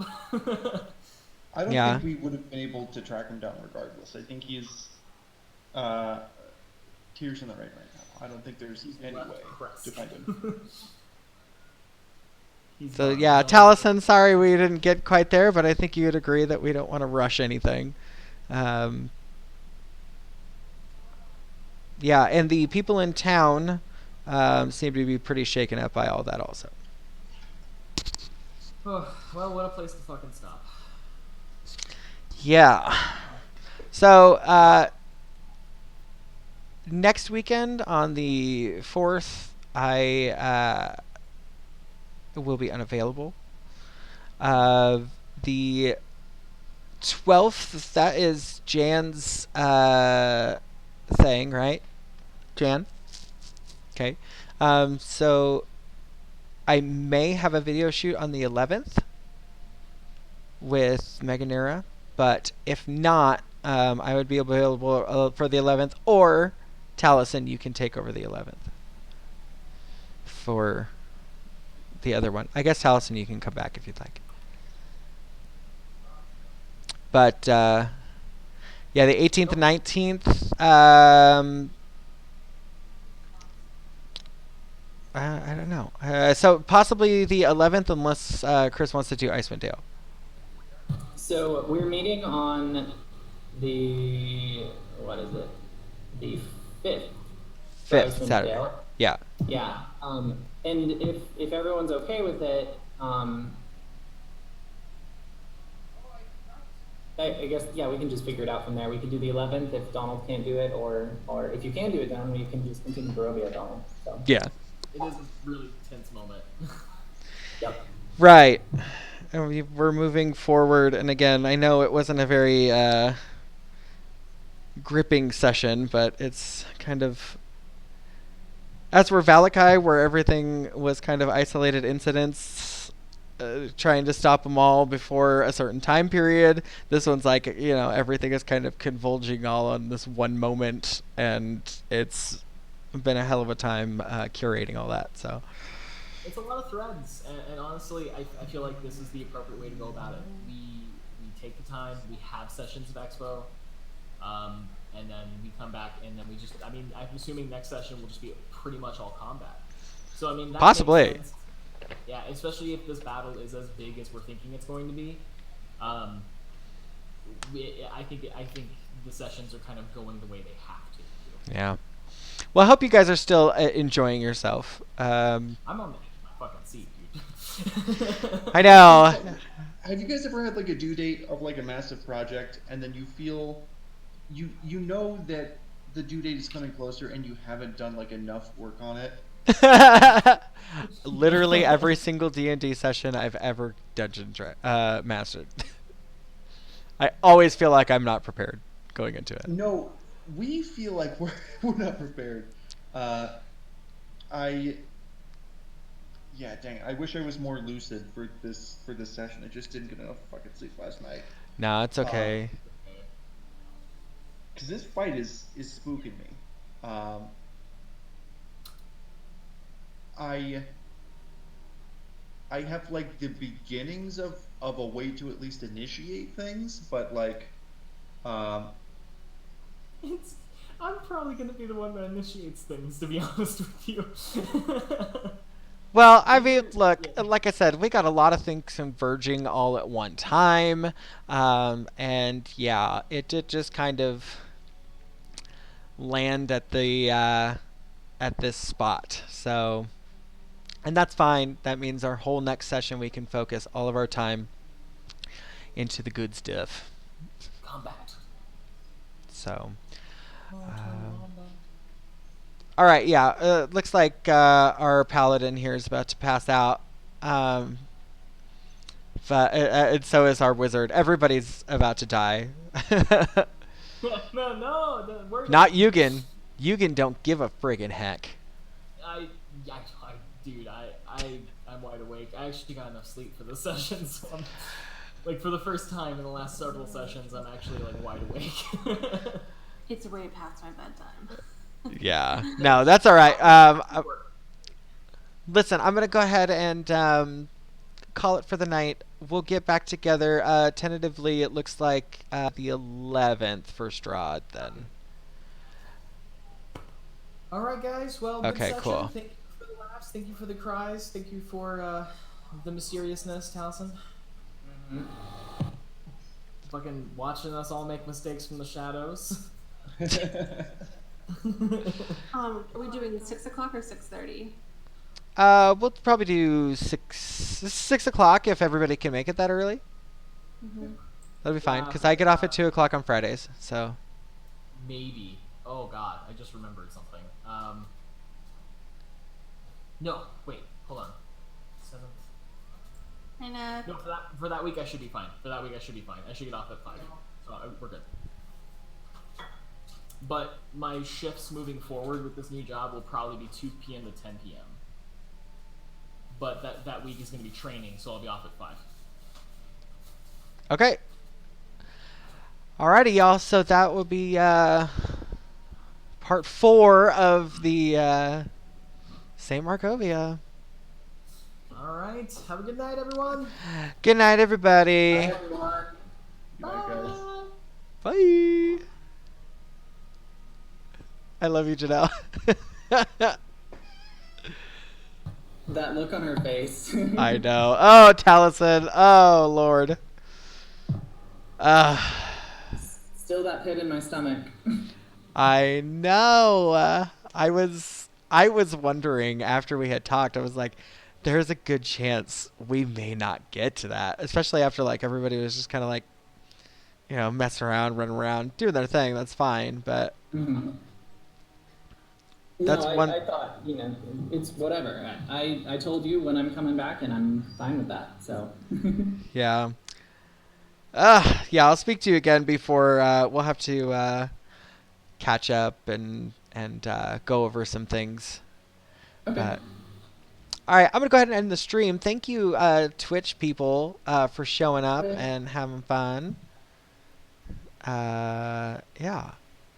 Anyways, thank you, Taliesin, again. We will get back to Icewind Dale next, and we'll figure all this out later. Yep. Thank you, Donald, for always the gripping and terrifying story. I'm trying. People are playing sounds on my Twitch, so I can't hear you. So, okay. That's it for me tonight. Good night, Chris. We'll see y'all later. Bye. Bye.